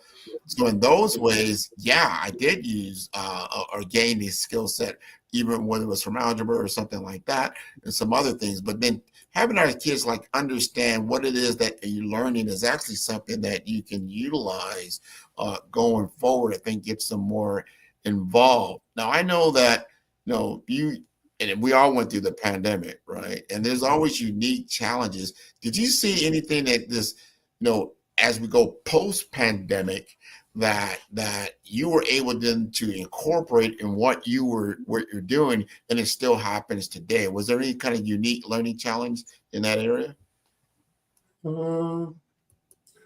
Yeah, I've seen things. I've seen skills that lack from current pandemic seep into post-pandemic. So it was just it was a matter of just being patient with the students, going back to where they left off and bringing them where they needed to be. And sometimes we don't meet the students where they are. And we tend to just teach, okay, this is my standard, this is my grade level, and we don't meet the students where they are and bring them to where they need to be. Right. So the pandemic did affect our children, but the schools are reinforcing, especially in my community, like the school that I work at, we just went up a grade level B because we had workshops with the students. We got the parents involved in their academic, we did curriculum nights and things like that to bridge that gap. So it's not, oh, Mom, I didn't have any homework or this and that. We informed the parents. We had the parents come up to the school, engage in curriculum night so they'll understand what their kids are facing, what their kids have to deal with. And so we bring the community and help the child along that way. I like that. And Sasha, I know this. There's a lot of kids, especially during the pandemic, they were locked in. So their social skills maybe weren't as developed as it could have been if they were in, you know, traditional classroom settings. Did you experience this at all? Yeah, you definitely see a lack of social skills overall in this new generation. And then definitely the pandemic had a lot to do with it, in that they were home, they weren't around their friends, and that's one of the things that I feel that hinders them, and that's one of the reasons why we're focusing on that confidence, because a lot of them, you lose that confidence to even be social around each other and learn from each other and interact. Like even our daughter, sometimes we have to kind of push her to be more social with other kids, like make friends and things like that, and don't stick to your same circle, just to expand that, because it's an important aspect of childhood, is that social aspect that a lot of times technology hinders. And that is one of the reasons also why we decided to have more of a hybrid model in terms of the way that we are providing the tutoring sessions. So right now, locally, we're based in West Palm Beach for the in-person. Maybe in the future, we would love to expand in terms of different localities, but we do offer the hybrid version where we can be virtual anywhere around the world. But yeah, that's why we wanted to have both aspects, not only virtual, but also find a way to make it in person, because that in-person interaction is very important for I development. think is super important. You bring up a group, developing healthy relationships. Technology is great, but it shouldn't be everything. Like there's always like a dilution of experience. I think you could talk to somebody on the phone, you get a nice direct, communicate, or like we're doing with video. But there's nothing like being in person, because there's so much that your full self is present, and then you don't realize, like on video, yeah, you're visually present, but that's not a full experience. Or even on the phone, it's not full experience, or it could be text, whatever it may be. Or you're using a gaming system, right? You're not fully engaged. And then when you really see the totality of a person, it gives you a deeper experience. So I agree with you along those lines. We still need to encourage really all facets of communication styles and understanding the differences of what you need to get to. Now, and I know a lot of our parents are probably sitting like, yeah, that sounds great. But how do we ensure that these services are accessible to the underserved community, people that are socially or economically challenged, especially families who may feel overwhelmed navigating the academic system? That's a question for both of you, to help talk directly to our parents, to help them understand how this will be accessible to them, and that you can help them to navigate these kinds of systems. Yeah, we definitely try to provide flexible payment plans or payment options. We're even looking, we're new in terms of the business, but we're looking to partner with a lot of the coalitions, that like the Early Learning Coalition, and maybe like different scholarship programs that would provide, like maybe they have different scholarship programs that provide stipends for enriching programs. And so we're looking to partner and find ways to become vendors with those programs, so that way we can offer those services to lower income communities and parents that can't afford the full payment aspect of it. So we are looking to expand into that aspect, still working out the kinks and figuring it out from that end, but that is one of our focus, to be able to offer those scholarships and partner with those programs that focus on lower income and other population of students. So we're definitely focused on that and working to make that happen.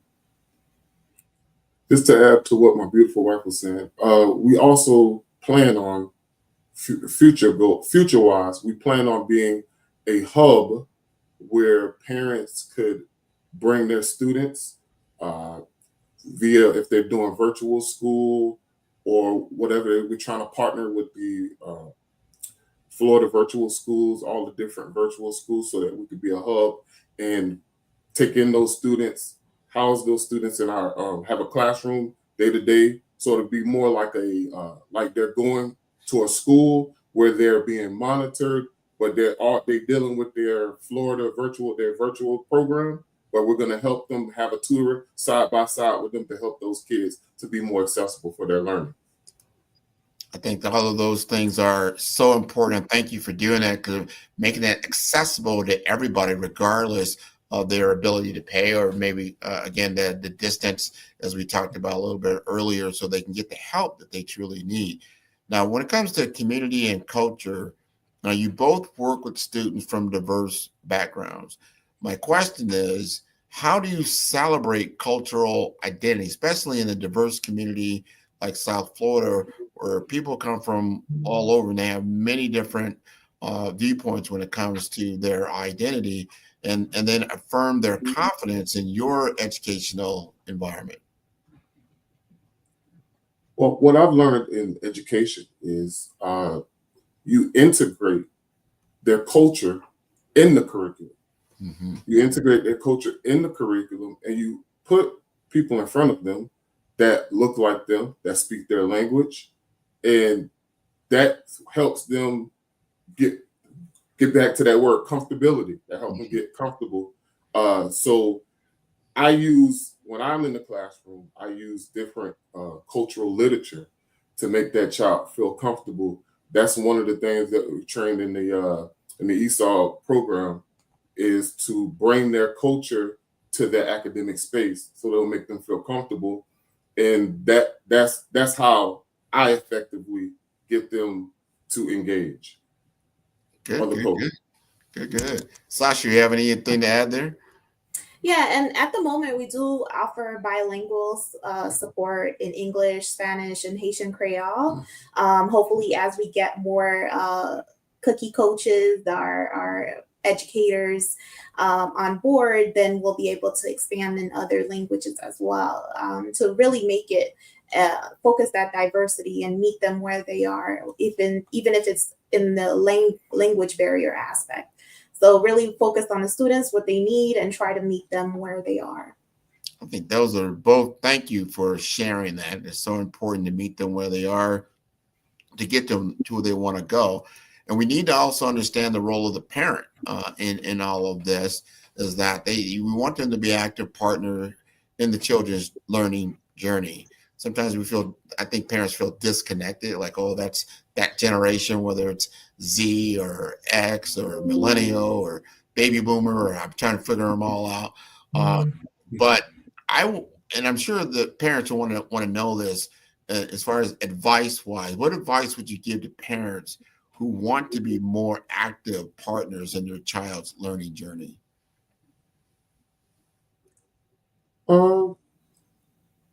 Well, from my experience with my parents, I like to be the person that bridge the gap. I like to reach out to my parents. I'm very active as far as rapport with my parents. I create in my classroom a family structure. I let kids know when they walk in, I'm an extension of your parents. You are my family. You are now a part of my family. And in doing so, I host several things with parents, as far as Zooms and different things to talk to my parents, parent-teacher conferences, different things to bring them to their kids' academics. I send emails. I have Google Classrooms. There are different programs that I use to communicate with my parents to keep them informed. We also started a phone service at my school, where anything that we post, the parent automatically get an alert. They get an email on their phone. So it's a database where the parents, it's all linked to their phones and their emails. So any news that we send, it automatically generates to the parents' phones or emails. And I plan on bringing that same service to my business as well, to keep the parents involved, keep them engaged, keep them aware of what's going on with their child's learning. I think that's all important. I want to ask Sasha, because I'm interested in her own journey. You know, she has a PhD. She's worked at universities. She's been in the educational academic world for a long time. If you could talk to that, I'm going to call that fifth grader, and let them know that they can achieve these kinds of results. They can also get an MBA, get a PhD, that type of thing. Talk about your particular journey, your particular challenges, and how you overcame them to get to where you're at. Yeah, thank you for asking. To start off, I came in the U.S. I was born in Haiti, so I came in not knowing any English. So English was not my first language, and having to navigate that aspect, being in a new country, starting off as a kindergartner, because I came when I was 5 years old, starting off as a kindergartner and navigating, figuring out being first generation in the United States, a lot of things I had to learn and figure out firsthand. So I was already starting with a deficit because my parents didn't know. So I think one of the lessons I've learned in doing that is to everything I learn, I try to share with all of my students and let them know that there's other opportunities out there. One of the things, my daughter, she is in competition with me because of all the things that I've done. She wants to beat me in that sense, and I love that because I want her to do better than I did and take it further along. So I think a lot of things that we lack in a lot of our communities is that representation and seeing what is available, because we limit ourselves sometimes because we think, okay, we can't do that because we haven't seen other people do it. So I think one of the things we want to focus on in Smart Cookie is really showing what can you do with your education? What can you do with your career? You're not limited. Even myself starting off in college, I started off pre-med. Organic chemistry was not for me, and I learned that early on, and I pivot. But I'm happy I pivoted because I landed somewhere that, fun fact, when I was in elementary school, I wanted to be a teacher. Yeah. And full circle, I'm right back to that point as an assistant professor. So it's okay to start off thinking you want to go to med school or thinking you want to do something else, and as life goes, make those changes and accommodate, and somehow somewhere life will find you and you might end up to exactly where you should be or where you belong. So it's okay to try, it's okay to make those mistakes, and it's okay to experiment and fail, but at the end of the day you'll still succeed because you tried.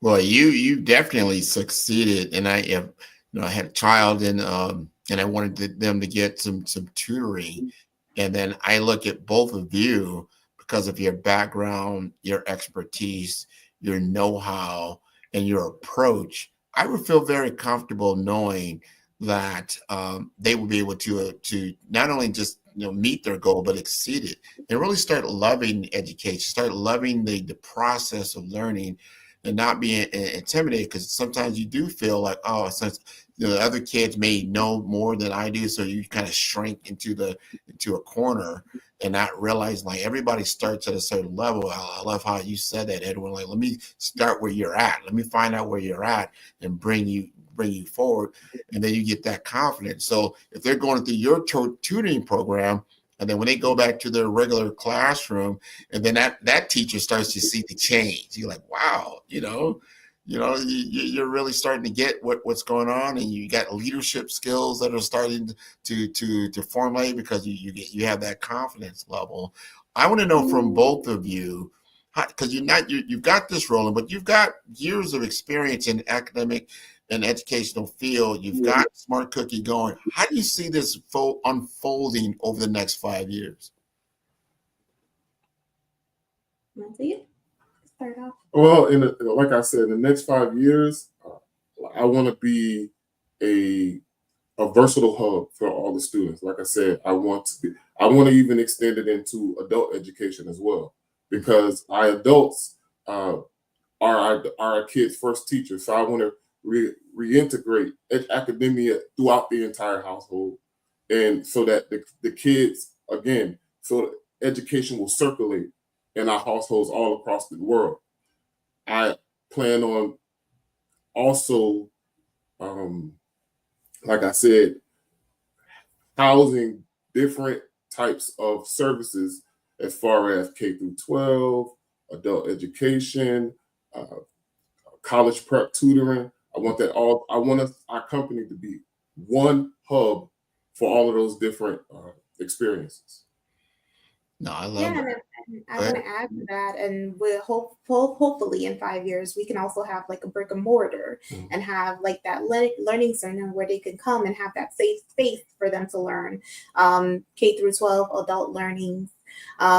For adults, we also want to focus on financial literacy because I think that's an important aspect of the family, not only the children, but the adults and the parents to be able to foster and take what they're learning from us and really bring it into their household. So being that, like you said, a learning hub, learning center, and being that safe space in the future. Right now it's virtual and hybrid, but we want to have that in-person interaction and have that brick and mortar where they can come in, their parents can leave them with us and know that they're in an environment that will not only foster their learning, but build their confidence and help them plan for their future.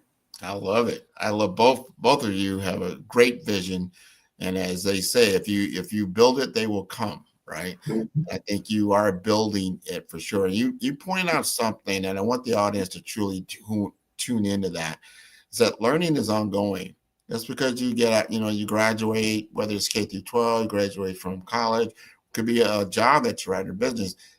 Learning is continuous, especially now as we see in this digital society that we're into, is that you have to learn new skills. You constantly have to upskill yourself and can't rely.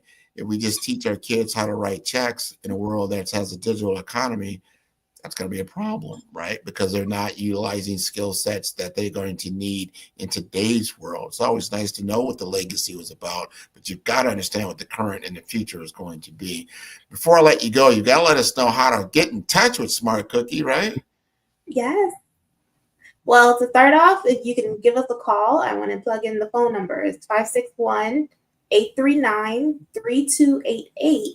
On a virtual stand, you can visit our website and book with our Smart Cookie coaches. It's www.smartcookie.com. And if you want to email us, it's info@smartcookie.com. And our social media platform, Smart Cookie Learning. It's SMRTKUKII Learning. Excellent. And Edwin, any last thoughts? I just want the people out there to know that I believe education is a key, and education is a key that opens doors. Knowledge is the science of knowing, and I want the audience to know that I take education very seriously. It's a major part of my life, my wife's life, my family's life. We're all educated. We're all trying to share our experiences and pour into the youth and make them successful and let them know that although you might not be able to get this job, having an education opens the door maybe for you to get this opportunity. It's a key to an opportunity. It doesn't promise you that opportunity, but it's a key to say, listen, I have experience, I have the wherewithal, I have the knowledge to do this type of job or this type of career path. So I just want the audience to know my stance and my feeling towards education and why it's important. Well, I thank you so much for both of you for joining us and educating the world about smart cooking and what you can do. Genius is coming, and then we'll see you both on the other side. Thank you again for being on the Black Business Network. Thank you for having us. Yes, thank you for having us. You're welcome. Bye-bye. All right, that was wonderful. The Black Business Expo's mission is to raise funds for high school seniors going to college or K-12 entrepreneurs. This expo is a fundraiser for students, and you may go to www.blackbusinessexpousa.com to donate to the scholarship fund or use the Cash App that is on the screen below, and that is $BBXUSA. Our goal is to give laptops and up to $5,000 to 10 students. And students, you can register online at www.blackbusinessexpousa.com. Every dollar counts, so we want to remind you to donate to the scholarship fund. And we would like to thank our Black Business Expo USA sponsors for August 2025. And they include NC100, Moody Capital Partners, Suede Soul, Lotus Rocher Coaching and Training, Carolina, Virginia Minority Supplier Development Council, Step Management, The Hello LLC, Barbara H. Smith LLC, Martin McLean Foundation Incorporated, Genius is Common, Earth Essentials, Milani Shani Global, 5-Star BDM Media, Banks LLC, Exact Women Success Institute, The Quality Coaching Company, Superwoman Business Services, Creative Force Studios, Lead Entertainment, Artistic App Design, Black Business USA, Genius is Common, and I will see you all on the other side.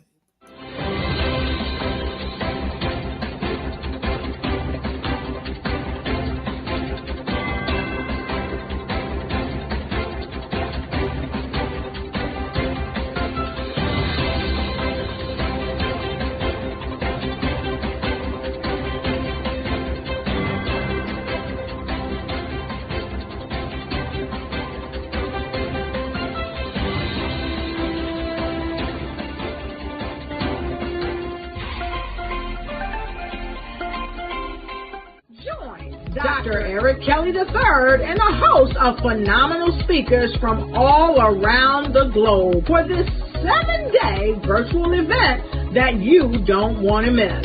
The mission of the Black Business Expo is to raise scholarship money from kids all the way from high school all the way from college. The Black Business Olympics is one of the largest Black business showcases in the world. It is an opportunity for businesses and companies to showcase their businesses globally. We are going to be giving away laptops up to $5,000 away to students. Again, I'm Olivia Appleberry, the founder of 2 Cents Finance and one of the speakers for the expo. I am so excited to see you there. For more info, go to www.blackbusinessexpousa.com or call 919-308-9090 and hope to see you there. I am Black Business. From the moment I wake until the time I sleep. Yes, I am Black Business. I am Black Business. Tell me, are you Black Business? I am Black Business. Do you support Black businesses? Listen, I support Black business because I am Black Business. Black Business Expo, one of the largest business showcases in the history of Black business in the world. The world! Sign up today at www.blackbusinessexpousa.com or call 919-308-9090. I am Black Business. I am Black Business. From the moment I wake until the time I sleep, I am Black Business. I am Black Business. Are you Black Business? I am Black Business. Do you support Black businesses? I support Black business because I am Black business. Black Business Expo, one of the largest business showcases in the history of Black America in North Carolina.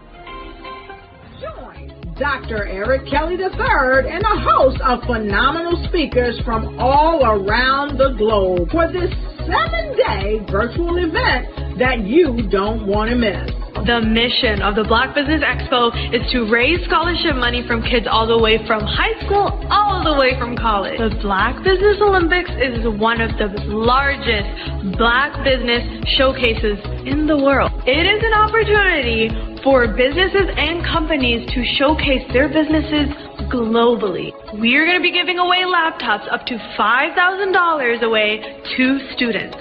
Again, I'm Olivia Appleberry, the founder of 2 Cents Finance and one of the speakers for the expo. I am so excited to see you there. For more info, go to www.blackbusinessexpousa.com or call 919-308-9090 and hope to see you there. I am Black Business. From the moment I wake until the time I sleep. Yes, I am Black Business. I am Black Business. Tell me, are you Black Business? Black Business Expo, one of the largest business showcases in the history of Black business in the world.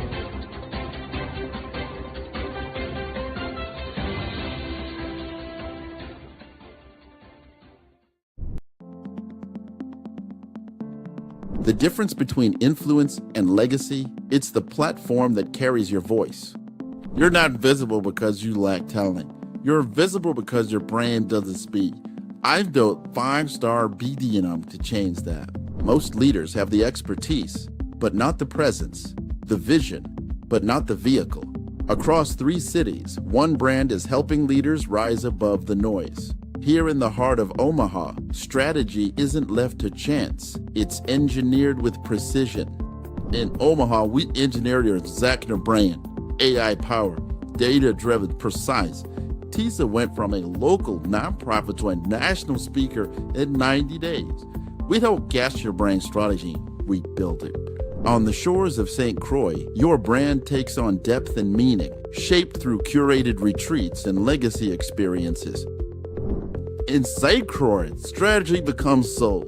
Our retreats don't just refine your message, they rediscover your mission. One founder rewrote his entire company story here. Funding followed 30 days later. This is where leaders remember who they were meant to be. In vibrant Miami, momentum meets amplification, transforming your voice into a movement. In Miami, your brand becomes a movement. Business development accelerators, audience building. Joy came with an old website and an outdated company name, but she left with 5,000 followers and a waiting list. This is where you scale with soul. 3 cities, 1 mission, your legacy ignited. It started with a thread. Let's pull it together. Stop blending and start leading. 5-star BDM, where legacy is engineered, embodied, and ignited. Visit 5starbdm.com and book your brand audit today.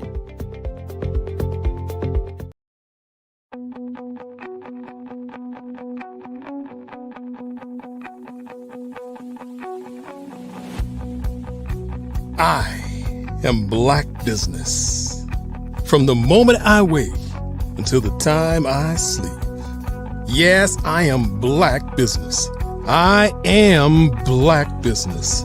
Tell me, are you Black Business? I am Black Business. Do you support Black businesses? Listen, I support Black business because I am Black Business.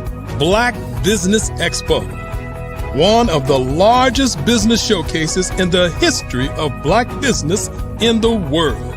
The world. Sign up today at www.blackbusinessexpousa.com or call 919-308-9090. I am Black Business.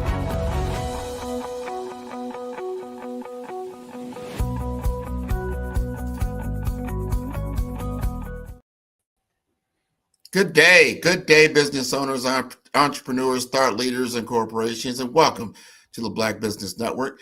My name is Grant McGaw, CEO of 5-Star BDM and host of the award-winning Follow the Brand podcast and TV series, and I am your business moderator for this day on the Black Business Network. The Black Business Network is a 24-hour business network showcasing Black businesses, business owners, entrepreneurs, and thought leaders worldwide. And we have speakers from North Carolina, London, Singapore, Africa, Japan, and cities all over the United States. The Black Business Network is a global community sharing its business knowledge to empower, inspire, and educate businesses about business. And I will be your speaker for this segment on the Black Business Network. And I want to introduce you to my new book. that I've just released or will be released here in September called First Light, The Brave Path to Authentic Leadership. And this book is about igniting your leadership journey from a career perspective. And I made this as a narrative. It's a fictional narrative, but it's based in real world principles because leadership today, I feel, is in a crisis. And this book is a way to get more light into leadership today, so we know what the purpose can be and what you can do to actually dig in and become a greater leader for yourself. A lot of people don't realize that today about 70% of employees today are disengaged, meaning they're disconnected from their organization's mission and their leadership.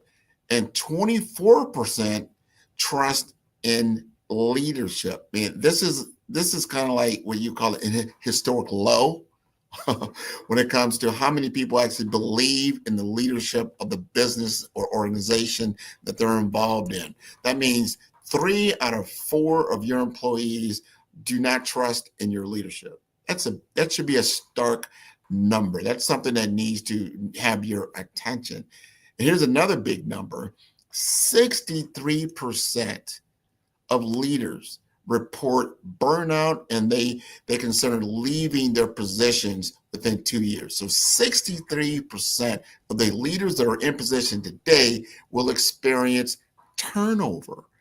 So if you're experiencing turnover and you don't have trust in the current leadership that's already in place, and over 70% of the people that are employed in the organization are disengaged, that is a crisis in leadership that we're facing today. That's important. This is the reason for this book that I have brought out on a mission to see how we can go ahead and lessen that particular gap. And this is based on my my trademark methodology, the Brave Blueprint Strategy. The Brave Blueprint Strategy is for every leader. And this is what I'm imploring them to do. You've got to meet where your shadow is. I just told you about it's a great shadow that's in leadership today. This is what is being projected out into our world. It's a lot of clouded, dark entities that are just there, but they are not being authentic, and they're not integrating true leadership principles into what they're looking to accomplish. So what you're going to find in the pages of First Light, and this will come out within September, so be looking for it. Especially you'll find it on the 5-Star BDM website. We'll have a masterclass around it as well. But this framework becomes both your mirror and your guide to leadership transformation, because we all have room for growth.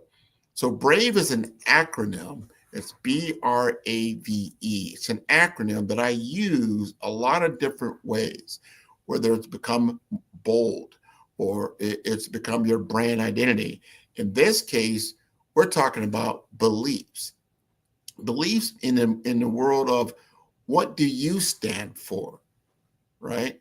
What is your point of view in light of what you are leading in today, whether it's in your business or your career? What are your core values? What is the foundation for every decision?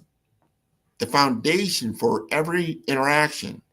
The foundation for the initiative that you are undertaking? I want you to think about that. You know, a leader's beliefs are the first light that pierces the darkness of doubt, and they illuminate the path when vision fails. This is your belief, right? When a healthcare CEO redefined her organization, this is someone that I know, personally, from a cultural perspective, they do so by clarifying the values. And they look at that. When they clarify the values, and then you have buy-in on both sides of the ball, you're going to see an increase in her particular case is an increase in patient outcome. That's something they want to measure across all those metrics. But it all comes back to your beliefs. What is your beliefs? And are your beliefs drifting from the point of view or your passion of why you're doing things? And truly take a look at that and see what the disconnect could be. And then when take a look at the results that you're getting, right? And you need to own your outcomes. It's so easy to blame someone else, blame something else, something external. But take a look at the outcomes that you're truly getting today. What are those outcomes? Because the leadership's impact is measured by transformation, not just activity. Authentic leaders focus on meaningful change rather than motion just for motion. So doing things to be doing busy work to say you're busy. It's about measuring actual transformation and change and embracing the accountability around taking accountability for that transformation and that change. And you will be able to measure what matters. Measure what matters to your employees or to your clients that you're working with, your business partners and your customers. You want to be able to measure and be accountable for what that's about. So hold yourself to standards before you're holding others. I think that's very, very important. And then be able to track that quantitatively and make sure you're measuring the right things.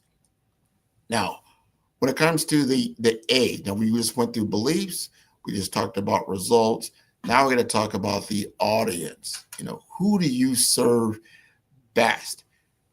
Look to align your voice with the right audience that's going to maximize your influence. Authentic leaders understand that their ideal audience isn't everyone. It's those that they're uniquely positioned to transform. So you have to understand the audience and the influence that you're trying to accomplish. And if your leadership resonates, then it will address those specific needs rather than just generic platitudes. And you see this a lot. I see this a lot, especially like in the political arenas and things like that, is that they have very generic platitudes. They say the same thing over and over again, probably for the last 2 or 3 decades. I don't see a lot of major change, but true leadership resonates because they are actually impacting change and they're taking accountability for that change and they're measured on that change and they can truly deliver on their message because their story has now become the current currency that reveals what the impact of whatever, if it's your product or your service, your department, what it is that you are delivering. And if you can articulate that value proposition with clarity, you're going to be able to attract followers, true followers who genuinely need your specific wisdom and approach. You want to be clear with that audience. Audience clarity is very important when it comes to leadership. So you define who most needs your unique perspective and leadership approach, and you deliver value constantly. That's the next phase of this transformation that we're talking about, this blueprint strategy that I'm talking about, or my new book that is coming out. Is the value that it brings to you. You've got to find value in this. Value definition, that's articulating a specific transformation that you create for those that you lead. It's very, very important to understand the values that you are bringing to the table. And if you have not defined it for yourself, it's very difficult to define it for someone else, or you're taking that out of someone else's playbook and not your own playbook. This particular book is going to take you through a journey. It's a journey through self, a journey of facing yourself in your true fears that you may have, or and also the true gaps that you have in your own character that you may not want to face, but you have to come face to face with it. And by doing so, you find a new foundation of identity that you draw strength from, that you draw power from, that you're able to protect and serve in your leadership style and the capacity to create change. It's so important to get the passion that it takes and to lead from a position of power within your own self. This is going to give you the edge, which is the last part of what I'm talking about now in the BRAVE framework. Edge. You got to be able to execute on this. Why do people remember you? Your edge is what makes you memorable and distinctive as a leader. And it often is found in unexpected places, like in your vulnerabilities or in your challenges and your unique perspectives. Your edge is often the scar that you've been hiding. If you look onto my website and you'll see certain things in my about section in the story that I'm telling, you see where I became very vulnerable through an episode with my own father and actually seeing his tragic death before my own eyes in relation to a healthcare delivery system in which I felt that failed him. For something as simple as a broken leg that then develops into a blood clot, which just develops into a death.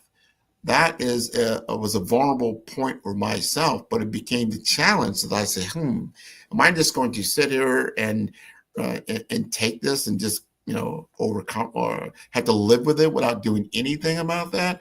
Or can I take a unique perspective, like, you know what, this is not right. And what can I do to right that scale for someone else?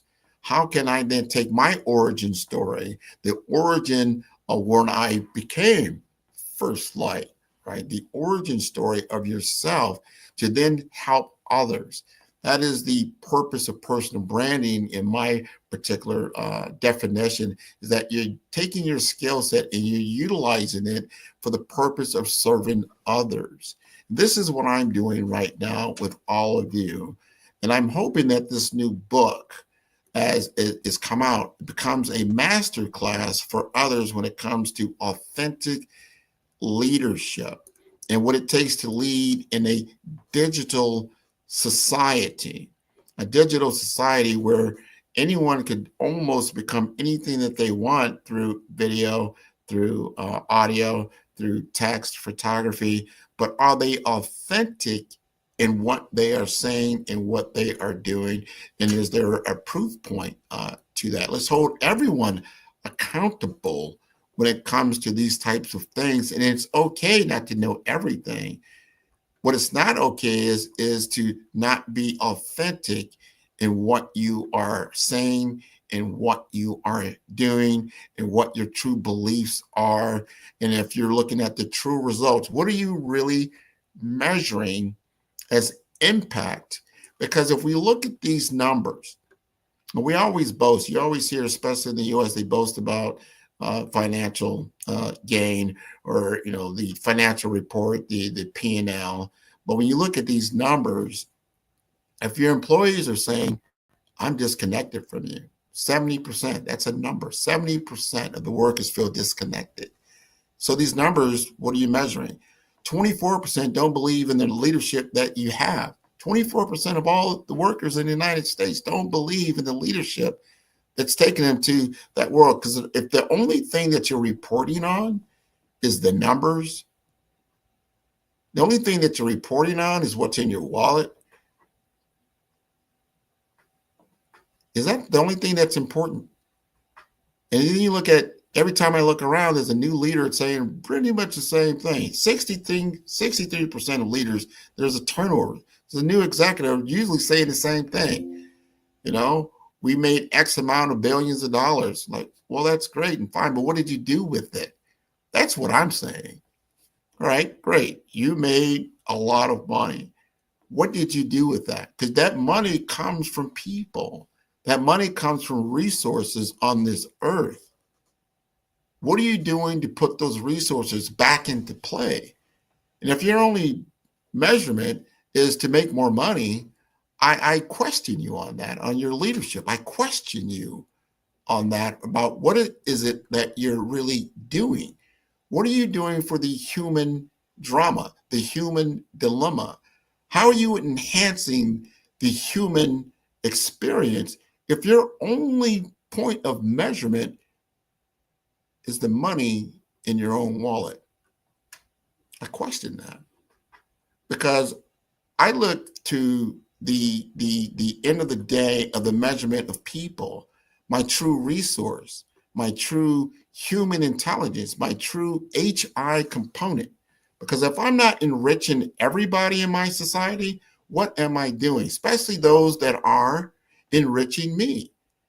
If I am being enriched, if I go out and anybody goes out and they buy a bottle of Coca-Cola in any city in the United States, how are they being enriched by that same corporation? Are they just taking that resource that you've freely given them for an exchange for flavor and not enriching their education, not enriching their job opportunities, not enriching their health care, not enriching anything about what they truly believe in? Are you enriching their beliefs? That's a question, isn't it? I feel it is. So that's why I have come out with this book, because I believe that we need to enrich the human experience. And we use our resources like money in order to do that. But you first have got to get back to your roots and your purpose of who you are and what you stand for in true light. Who you are and what you stand for, and what is the purpose in which you feel you're on this earth, and what is that purpose for? And are you delivering on that purpose?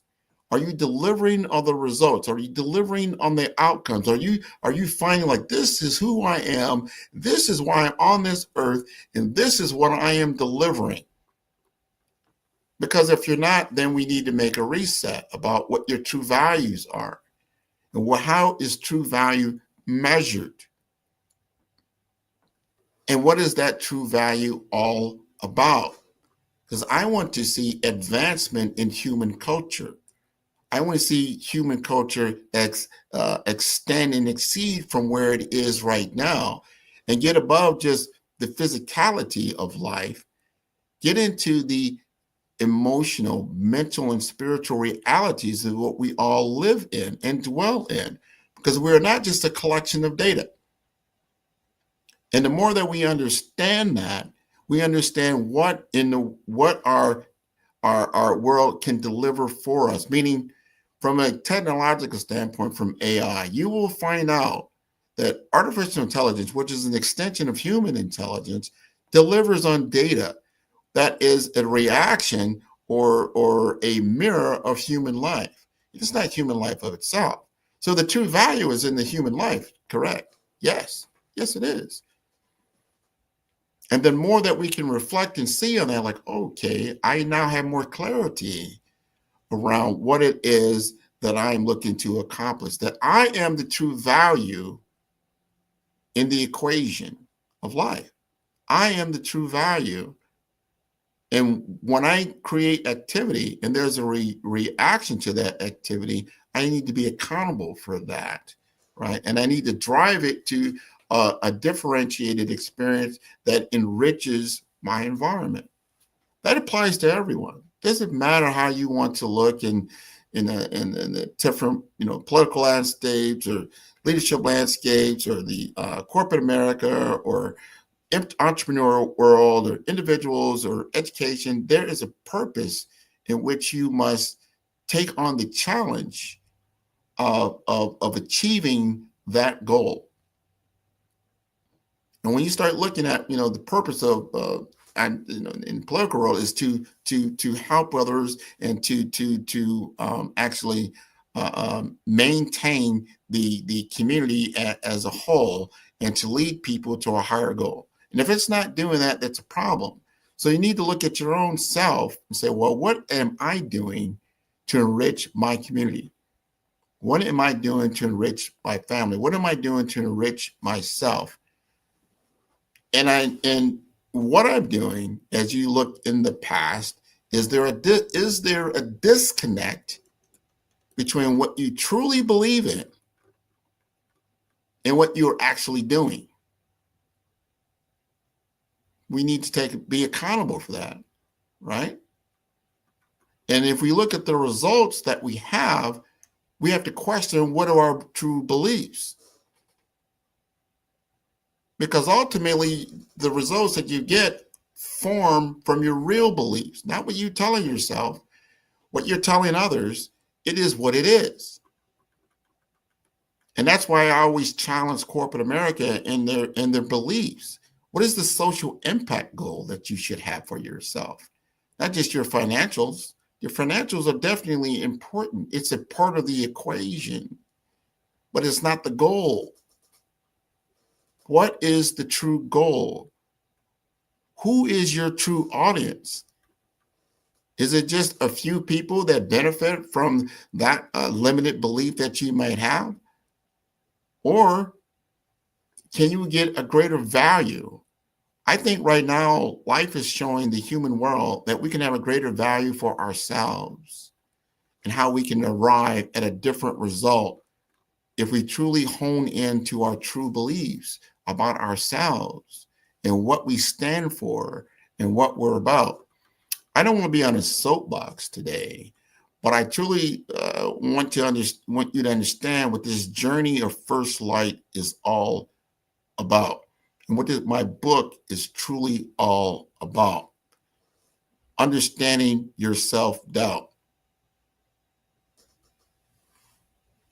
Understanding the challenges of leadership and identity. By facing your doubts directly, rather than running from them, you can transform fear into growth. You can use it as fuel. Let's talk about the mountain of resilience, which is a central journey in First Light that follows the ascent through adversity. And all of you, most people I know in the human drama have some type of adversity, some type of challenge that you're dealing with, and is with you every day. And it begs you to overcome it. That is resilience. Every step upward builds leadership capacity and perspective, turning your challenges into opportunities for transformation and change. Purpose. And we always stand on the ridge, the cliffhanger, the ridge of transformation. The moment when leaders, they catch their first glimpse of higher possibility. And this vantage point reveals the landscape of potential that was previously hidden by limited thinking and self-doubt. Purpose is king. If we have a society led by purpose, and that purpose is built upon true beliefs, you will get better outcomes and better results.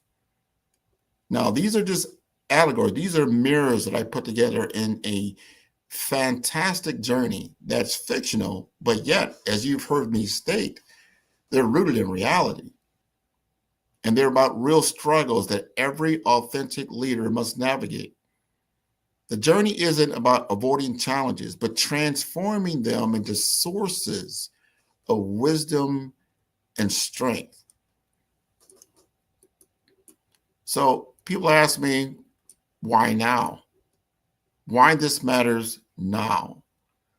Because leadership isn't positional. It's very, very personal.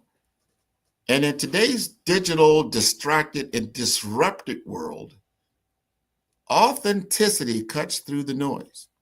And people are hungry for leaders who demonstrate genuine conviction rather than a convenient positioning. Vulnerability alongside strength, consistent values across all contexts, and the courage to stand for something meaningful.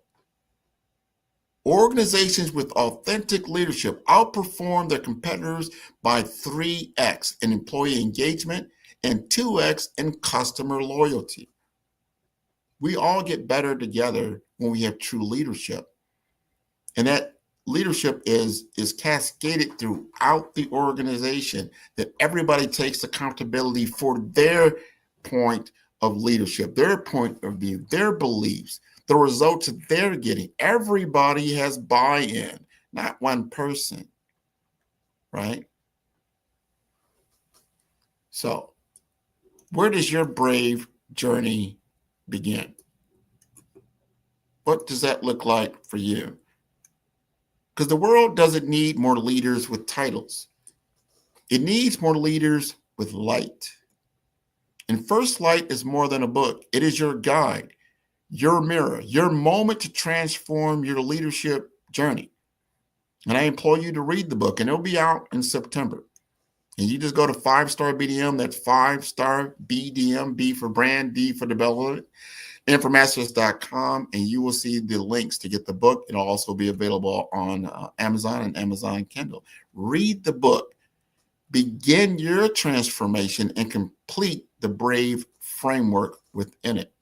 I want you to apply the blueprint to your own life. Use the Brave assessment to identify your leadership strengths, and then join the community. I will have a community.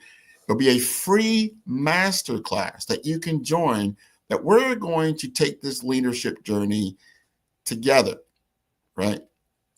So the question isn't whether you can lead. It's whether you will be brave enough to lead authentically. If that is your choice. If you've listened to what I've said today, you'll see that I'm just not talking about myself. I'm talking about yourself, in which you need to do the hard work and take a look and take some time. Truly, take some time, especially we got a long weekend. Take some time and reflect on the results of your own life to this point. Are these the results that you were looking for? And if they are not, what are the beliefs that you have? What are your beliefs that have led to these results? What are the activities that stem from your beliefs that get you to the results? And are you authentic in those beliefs? And I'm not talking about your religious beliefs, your spiritual beliefs, and things like that. Those are external for the most part. How do you relate to that? What are your authentic beliefs? How do you believe these things will turn out for you when you take, a leap of faith in what you are doing? And be honest with it. And you have to say to yourself, you know what? That's on me. I got these results. I am accountable for where I am. And if I'm going to make a change, am I going to get to the North Star, the goal that I want to champion for myself? These are the things that I need to start putting into my life. And these are the things I need to start taking out of my life. You have plenty of examples of true leadership. Some of them have been in the past. Some of them are in the present. You have plenty of examples of poor leadership. As was stated in what I stated earlier, we have many examples of poor leadership. 70% employee disengagement, 24% don't trust or only trust in the leadership that is in today. 63% of the leaders always turn over, new faces. Somebody has to step up. You need to step up in your own life, because when you can rule your own life, then you can help others, whether it's in friends or your families, the business and the peers that you work with. But you have to become accountable for who you are. I want to thank the Black Business Network for having me on today, and I truly appreciate that. I want to remind everyone that this is a fundraiser for high school students going to college, K through 12 entrepreneurs. This expo is a fundraiser for students. And you may go to www.blackbusinessexpousa.com to donate to the scholarship fund and use the Cash App that's on the screen below. That is $BBXUSA. Our goal is to give laptops and up to $5,000 to 10 students. And students, you can register online at www.blackbusinessexpousa.com. Every dollar counts. So we want to remind you to donate to the scholarship fund. And we want to thank our Black Business Expo USA sponsors for August 2025. They include NC100, Moody Capital Partners, Suede Soul, Lotus Crusade Coaching and Training, Carolina, Virginia Minority Supplier Development Council, Step Management, The Hello LLC, Barbara H. Smith LLC, Margie McLean Foundation Incorporated, Genius is Common, Earth Essentials, Milani Chani Global, 5-Star BDM Media, Banks LLC, Executive Women's Success Institute, The Quality Coaching Company, Superwoman Business Services, Creative for Studios, Lee Entertainment, Artistic App Design, Black Business Expo USA, Genius is Common, and I'll see you on the other side.